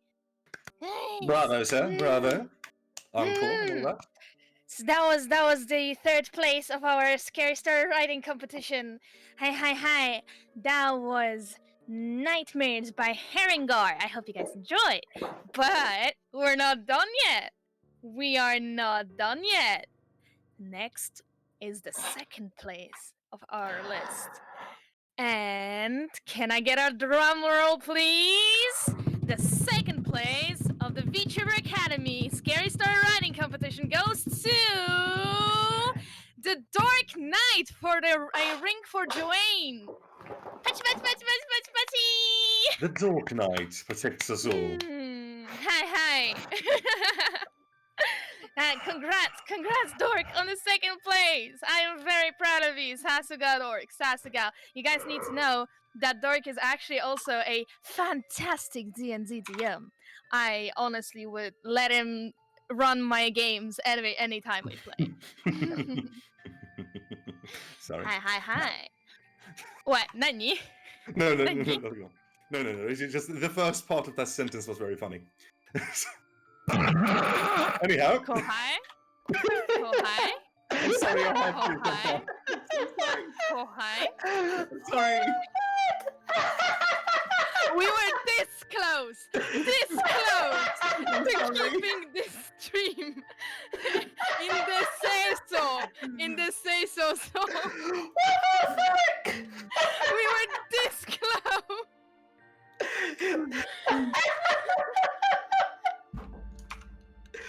All right, let's change the topic. This story is going to be read. Thank you. I never knew I could laugh that high, but thank you. Holy shit. All right. This story, yes, professional streamers, please. Yes. This story is going to be read by one and only Sin Kohai. Hi. Oh, thank The you. floor is yours. Wait, Alright. Celeste. Before you guys start the Nani? reading, I Yes. just want to say I have to go because I have to take medicines as well. Oh, that's Okay. fine. That's fine. Thank you so much, Belle, for joining, and I hope you guys enjoyed Belle's reading. And thank you so much. Thank you so much for joining. Sasuga Belle. Bye bye. Yeah. Bye. Talk to you later. Okay. All Kohai, right. Yes. the floor is yours. Thank you. All right, everybody. So this story is made by the talented The Dark Knight, and it's called A Ring for Joni. Carl's Jewelers. 1835, said the small sign hanging from the dull grey stone building on the corner of West End. Jenkins looked around him, putting his hands deeper into his pockets. The dull smoke from the factories clogged the air in a thick black cloud that choked the streets. People braved it though, going about their Monday morning errands. He cast a furtive glance behind him, pulled his coat tighter, and ducked into the store. A small bang rang somewhere deep inside the building. He looked around himself, noting that there weren't any of the usual display cases and shelves that you normally would see at the jeweler's shop. His hands tightened around the box in his pocket, remembering that this was no ordinary establishment. Herr Karl Richen served a very specific clientele, and it was in their best interest that he kept his displays as reserved as possible. Jenkins tapped his hands nervously on the counter as he waited for the mysterious man to show up. The room was threadbare, just a corner and a chair for expert crafters to sit in. A few minutes passed, and Jenkins nervously held the box tighter in his hands. He'd been extremely careful, and he knew that there was no chance that the gallery owner had found a replica yet. He'd spent a whole month watching, waiting and preparing, and there was no way anything had gone wrong. The famed diamond of Francesca in the pocket of his grubby weekday coat. He thought about Joni and how he'd promised to get her a ring that would be as beautiful as she was. That's why he was here, in the seedy underbelly of downtown London. Herr Karl Richen had a reputation of being one of the few jewelers who would double as a fence. His speciality involved all types of stolen contraband, and among many thieves that spotted the grimy streets, his name held a special reverence. No one could craft like Herr Richen. His creations were unique, with a certain royalty and reverence that even the most determined jewelers could not fabricate. Jenkins had seen a tiara made by Herr Richen once, and he looked at the green jewel in the center. He found that he couldn't look away. It caught his gaze and held it, and he thought it felt as if it was looking into Joni's deep green eyes. He swear he could see something move. Such was the magic of Herr Richen's crafts. The door behind the counter opened, and the famed craftsman stepped in. He wore a large brown cap on his head, which drooped down to cover his forehead. A few tufts of white hair found its way under the rim of the cap, and it haphazardly dropped down around his face. He had sharp light blue eyes and high-arched eyebrows. A carefully maintained moustache adorned thin lips and sharp cheekbones.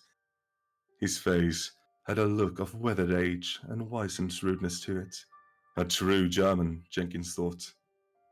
He wore a simple pressed white shirt, a rather well-made and well-fitted suspender to go with it. Jenkins thought the man walked with a limp, but Herr Richen quickly moved behind the counter and stood with his hands outstretched towards Jenkins. "The Francisca, yes? Looking for a ring? Or a necklace, perhaps?" His voice was dull and monotone, but the words rang through Jenkins' head like a bullet. He jumped up, ran to the door, and poked his head outside. Having satisfied himself that there were no police around to kick down the door, he rushed back in and pulled a revolver out of his pocket. His hands were shaking, and he cocked the gun, pointing it straight to Herr Richen. He could feel the gun almost slip from his grasp. His hands were slick with sweat. "How did you know? Did the police come to you? Has the gallery found out?" Herr Richen did not seem to be perturbed by the gun. "My friend, if the police would have known about your little heist, then you would not have found the doors to my shop. Maybe you would not have found the shop at all. I know about the Francesca because it is my job to know. A gambler would know about the horses. A banker would know about the stocks. And so, the jeweler must know about the jewels. Now please, friend, put away the gun, and we can discuss business." Jenkins felt his arms grow heavier. He suddenly did not want to hold the gun anymore. He put it back inside his pocket and pulled out the box he kept for Francesca. As he put it into Herr Reichen's hands, he saw the man's eyes glint. The expression on his face was rather unsettling. There was something macabre about it, like a butcher looking at a lamb. Hurricane took the box and gingerly opened it. The soft smile on his face grew wider, and Jenkins found himself taking a slow step backwards. And, my friend, do you want me to make this into? A ring. I mean to propose to my Joni.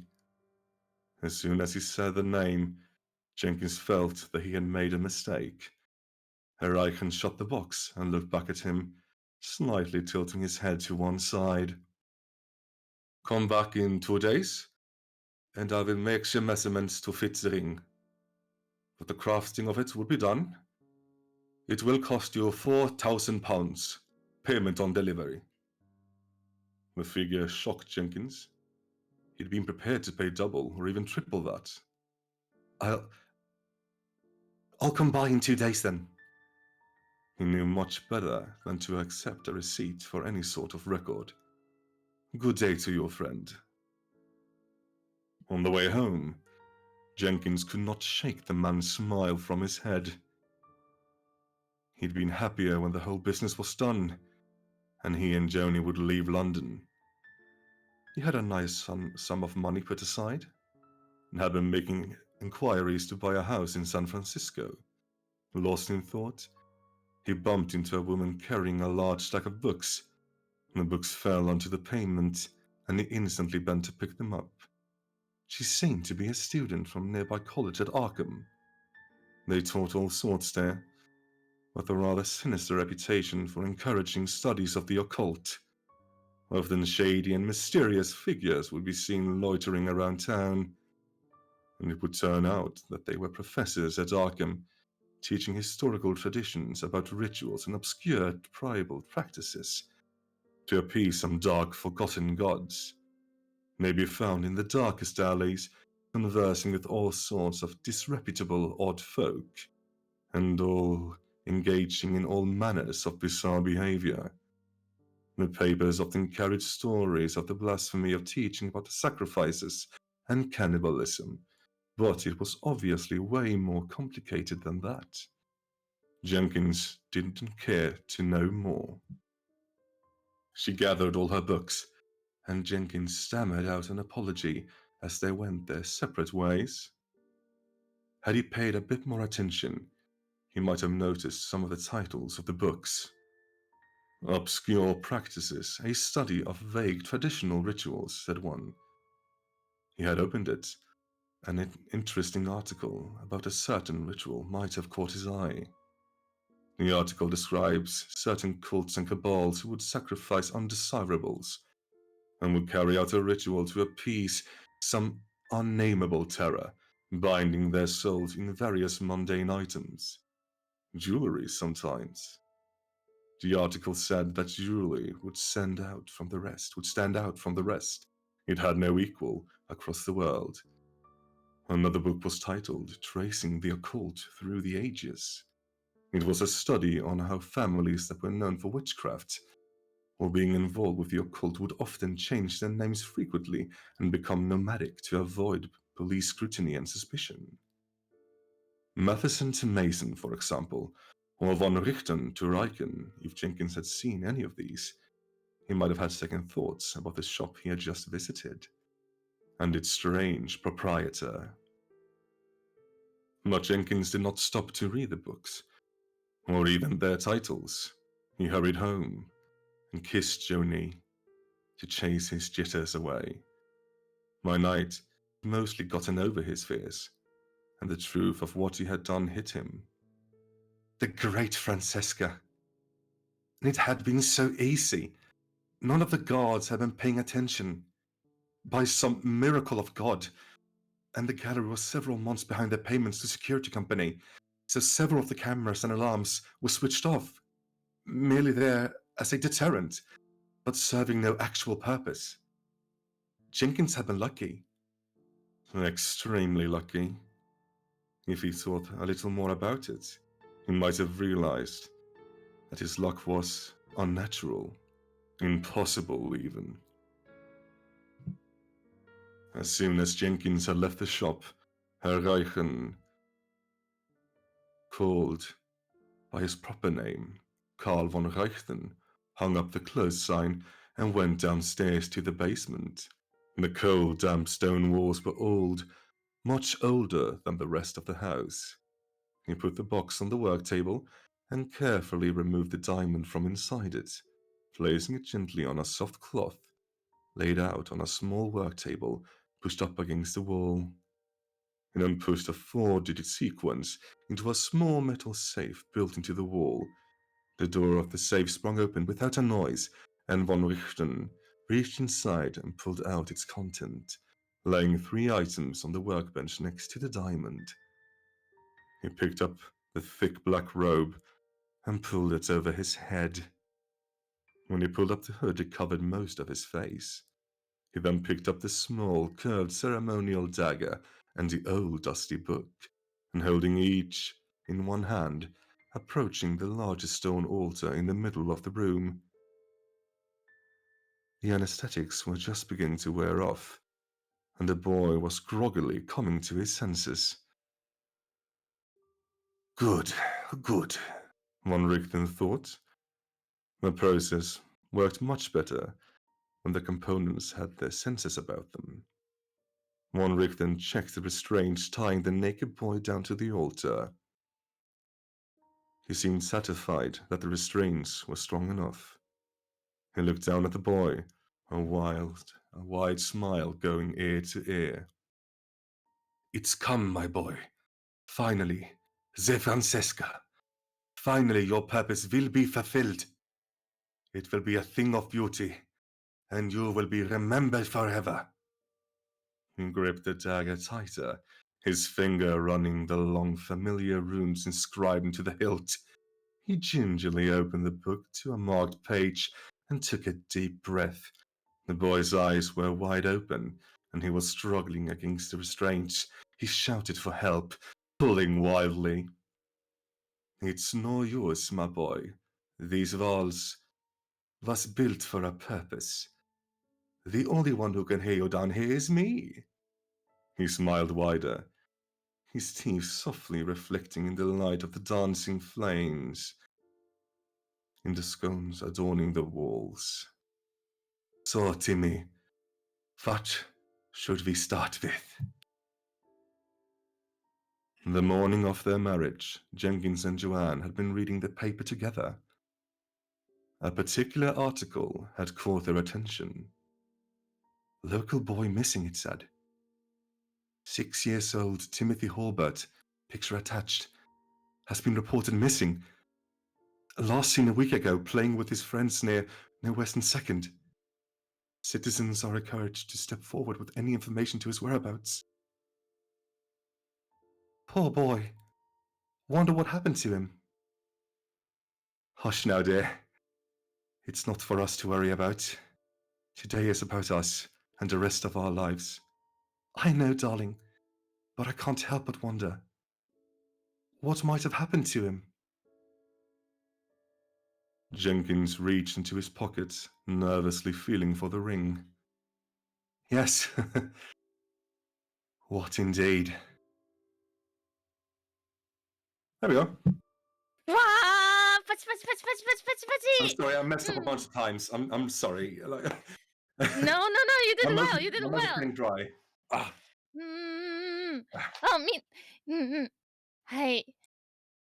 Sin makes it sound so much better than it is. That was awesome, No. It was awesome. It was awesome. Please do not undervalue yourself, Dork. It was really, really, really cool. Yeah, sorry, my mouth was like really dry. I forgot to drink more, and so I pronounced some things wrong. So sorry about that. But guys, you know what that means? You know what that means? It's time to move on to the first place of the VTA Academy's Carrie Story Competition goes to Shuzu for the story titled Down the Rabbit Hole. Woo! Shuzu! Congratulations on winning the first ever scary story competitions of VTuber Academy. Mm-hmm. And this story is actually going to be read by yours truly. I hope you guys will enjoy. I would say this particular story hits very close to home for probably most of us watching. Let's start. It all started a few months ago. I was with a friend of mine heading home after one too many drinks. His arm slung around my shoulder. I could smell the booze in his breath as he mumbled out some incoherent speech. It was usual bitching you'd get from any drunkard. His ex, his boss, and how mundane life had gotten in recent times. All I could do was sigh as we got into a cab and rode to his home. I helped him find his keys, unlocking the door for him as he kept whining. Just as he was about to shut the door, something peculiar left his lips. Something about a strange place he'd found recently. Paying him no mind, I got another cab and returned home myself, passing out almost instantly as my head met my pillows. I was up early the next day, my head throbbing as I did the morning ritual of getting myself ready for a slow day at work, grumbling to myself about how I'd need to go to the pharmacy soon. Thankfully, most of the pain from the light night's activities subsided on the commute over, but my friend wasn't as fortunate as I. I saw him in the back, sitting down at a table while clutching at his forehead with one hand. I walked over to give him a pat on the back, noticing something peculiar on his phone before he switched it off and put it close to his chest. I chose not to pry yet. Um, that choice cost me a lot. The days passed, and I would often find him in the same state, even when we haven't gone out for drinks. It only got worse as it got on, his eyes forming bags and occasionally being bloodshot. His entire demeanor was as if he got not gotten sleep for months.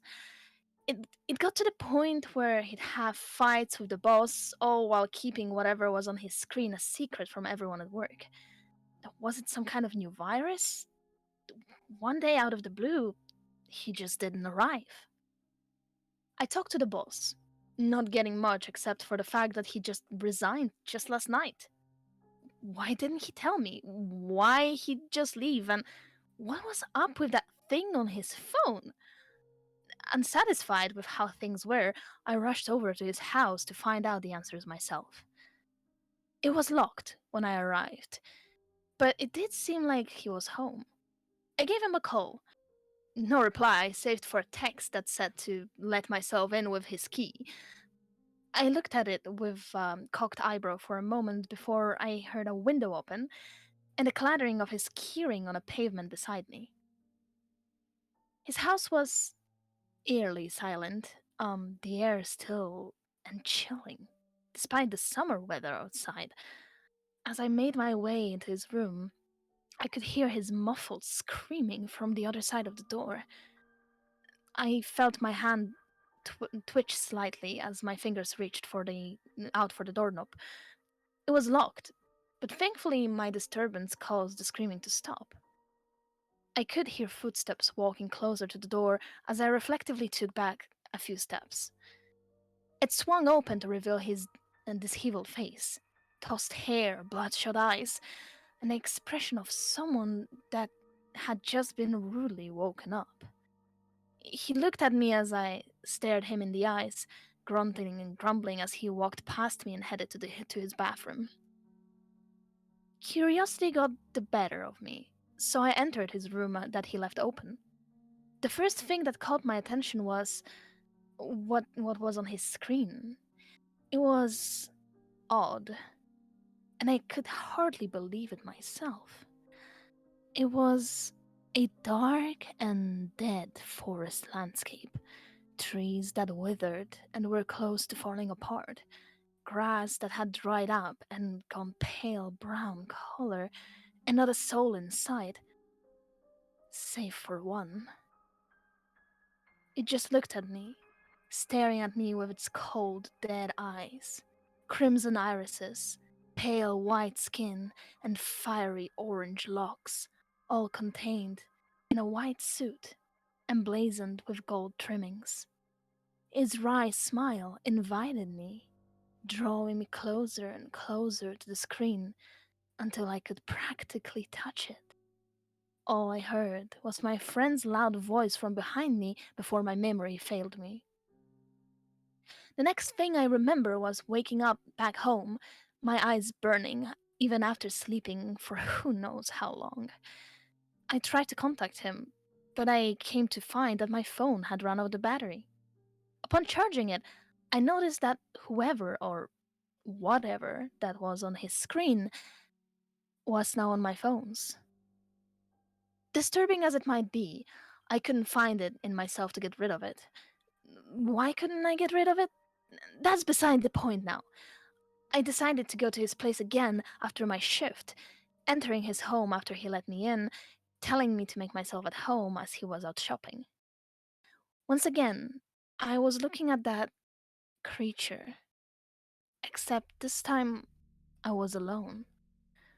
I walked over and sat before it, touching the screen with my hand before I heard a voice.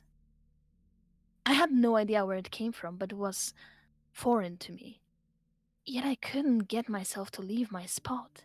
As I listened to it over and over, I could feel myself getting drowsier and drowsier until the point I lost consciousness. The next thing I knew, I was staring right into something's crystal blue eyes. But it was no human. Beastly ears and a tail, clothes akin to ancient garb, and a curious smile that felt like it was hiding something sinister. She seemed happy just looking at me, yet that didn't make the chill running up my spine vanish. I looked at my surroundings, finding myself in that familiar wasteland. But there was no sign of that thing. As I processed the information, that demi-human girl danced around me, beckoning me down a path that led me down a denser part of the forest. She hopped and skipped over the roots, giggling to herself as the sky above transitioned to twilight, making it harder to see where I was putting my feet. As the darkness engulfed whatever bit of light managed to find its way down to the path, I felt the dirt below me give way as I fell onto my back. Wincing in pain and groaning as I tried to right myself, I felt the temperature dropping, as I had been submerged in freezing water. Yet it wasn't painful. As I tried to get a grasp of the situation, it dawned on me that I was in complete darkness. There was no sign of that odd girl from earlier, nor there was any indication that I had fallen a long way. With no other options, I picked a direction and started walking, the air around me getting colder and colder. That is, if it was air. Minutes? Hours? I lost track of time as I trekked. As I started to lose my senses to the chill, something caught my attention, getting me to widen my eyes and flail about. A hand grabbed my ankle, skeletal and frigid. I looked down and watched as from beneath me was a corpse rising from the ground, flesh that was fraying off its bones and like loose threads on an old shirt. It crawled after me with its jaws open and releasing a ghastly moaning sound from whatever air was left in its lungs. I tried to kick myself free, dislocating its hands from its arm before I bolted away as fast as I could. I ran and ran, but no matter how fast I moved my feet, I could still hear its voice practically whispering into my ear. The moment I stopped to catch my breath, I felt the temperature drop even lower as a gust of wind blew into my face. I slipped and stumbled, getting beaten with the weather until I felt my back touch something. I shook as I looked up, finding that familiar, flayed face looking down on me. its undead arms wrapped around me, stopping me in my tracks despite my struggling. I shut my eyes, preparing for the worst, but I was only met with warmth. An odd warmth, along with the scent of flowers and sensation of relief. So, you're finally here. My friend's voice greeted me, my eyes falling on its image as he sat at the table. It's about time. I assume that you've met them already. He added, his tone elated. It was unnerving. He extended his hand, offering me a seat at the table as the doors opened behind me. Shambling out and taking the seat to my right was the undead creature that was chasing me just a moments prior. Taking the seat opposite of it was the demi-human, giving me a wink before her gaze moved over to my friend with a knowing smile. He smiled back, turning his attention back towards me as he leaned forward and rested his elbows on the table. Please relax. We have a lot to talk about, he said, giving a gesture towards a demi-human who promptly offered me a cup of some kind of drink. This is only the beginning, you know? There is so much more of this that you have yet to see. I took a sip, finding the drink rather soothing. It had calmed me down slightly, but enough to make out that something was odd about my friend. He still looked the same from afar, but he seemed inhuman. His hair flowed differently. His eyes seemed more artificial. I stopped drinking only to find his lips curl into a smirk. I hope you enjoy your stay, he said, standing up and watching me as I felt my heart rate skyrocket. I was going numb, my head spinning as a pounding pain battered me from the inside out. I tried to get to my feet, feeling something odd sprout from the top of my head. Huh? Rabbit ears? I looked up at him with eyes filled with fear as he slowly walked towards me, with the other two sitting here, watching us. Before he could get any closer, I turned on my heel until I found the doors behind me. Running as fast as I could only barely hear his voice say, "Leave them be." As grabbed hold of the handle, I turned around to find his form flicker in and out, transitioning into that creature I saw on his screen. I could see his content smile as I shut the door and ran. I ran and ran until my legs gave out, and before I knew it, I was back home. I thought about it for a moment, wondering what I had just experienced before a buzzing came from my phone. I let out a sigh of relief. It was just my alarm reminding me to go to the pharmacy again. As I got ready to leave, I received a call. So, when are you coming back? His voice seemed sure of himself. I felt a chill run down my spine as I looked at my phone. Finding a pair of familiar rabbit ears placed on the head of an avatar, the rest of the screen populated with a streamer's overlay. Your fans miss you. And that was Down the Rabbit Hole. Congratulations one more time. Congratulations to the Shuzu, the winner of the spooky story writing competitions. I hope that you guys enjoyed it. It was awesome. It was awesome. It was the ending really got me. The first time I read it, I was like, oh. And honestly, as I was rereading it, I I actually noticed a lot of like references to like, yeah. Well, I hope you guys enjoyed it. I tried using some effects. Yes, I hope it turned I'm out sure well. they did. So, with this, we had come to the end of this Halloween festival. I think Indeed. we have one more panel left before the festival is unfortunately going to be over. The panel that is left is The World of Horror by Virtual Revere Show. That's going to take place in 30 minutes. You guys should definitely check him out when we'll be able to. We should do more. Maybe next year. Maybe next year. We'll see.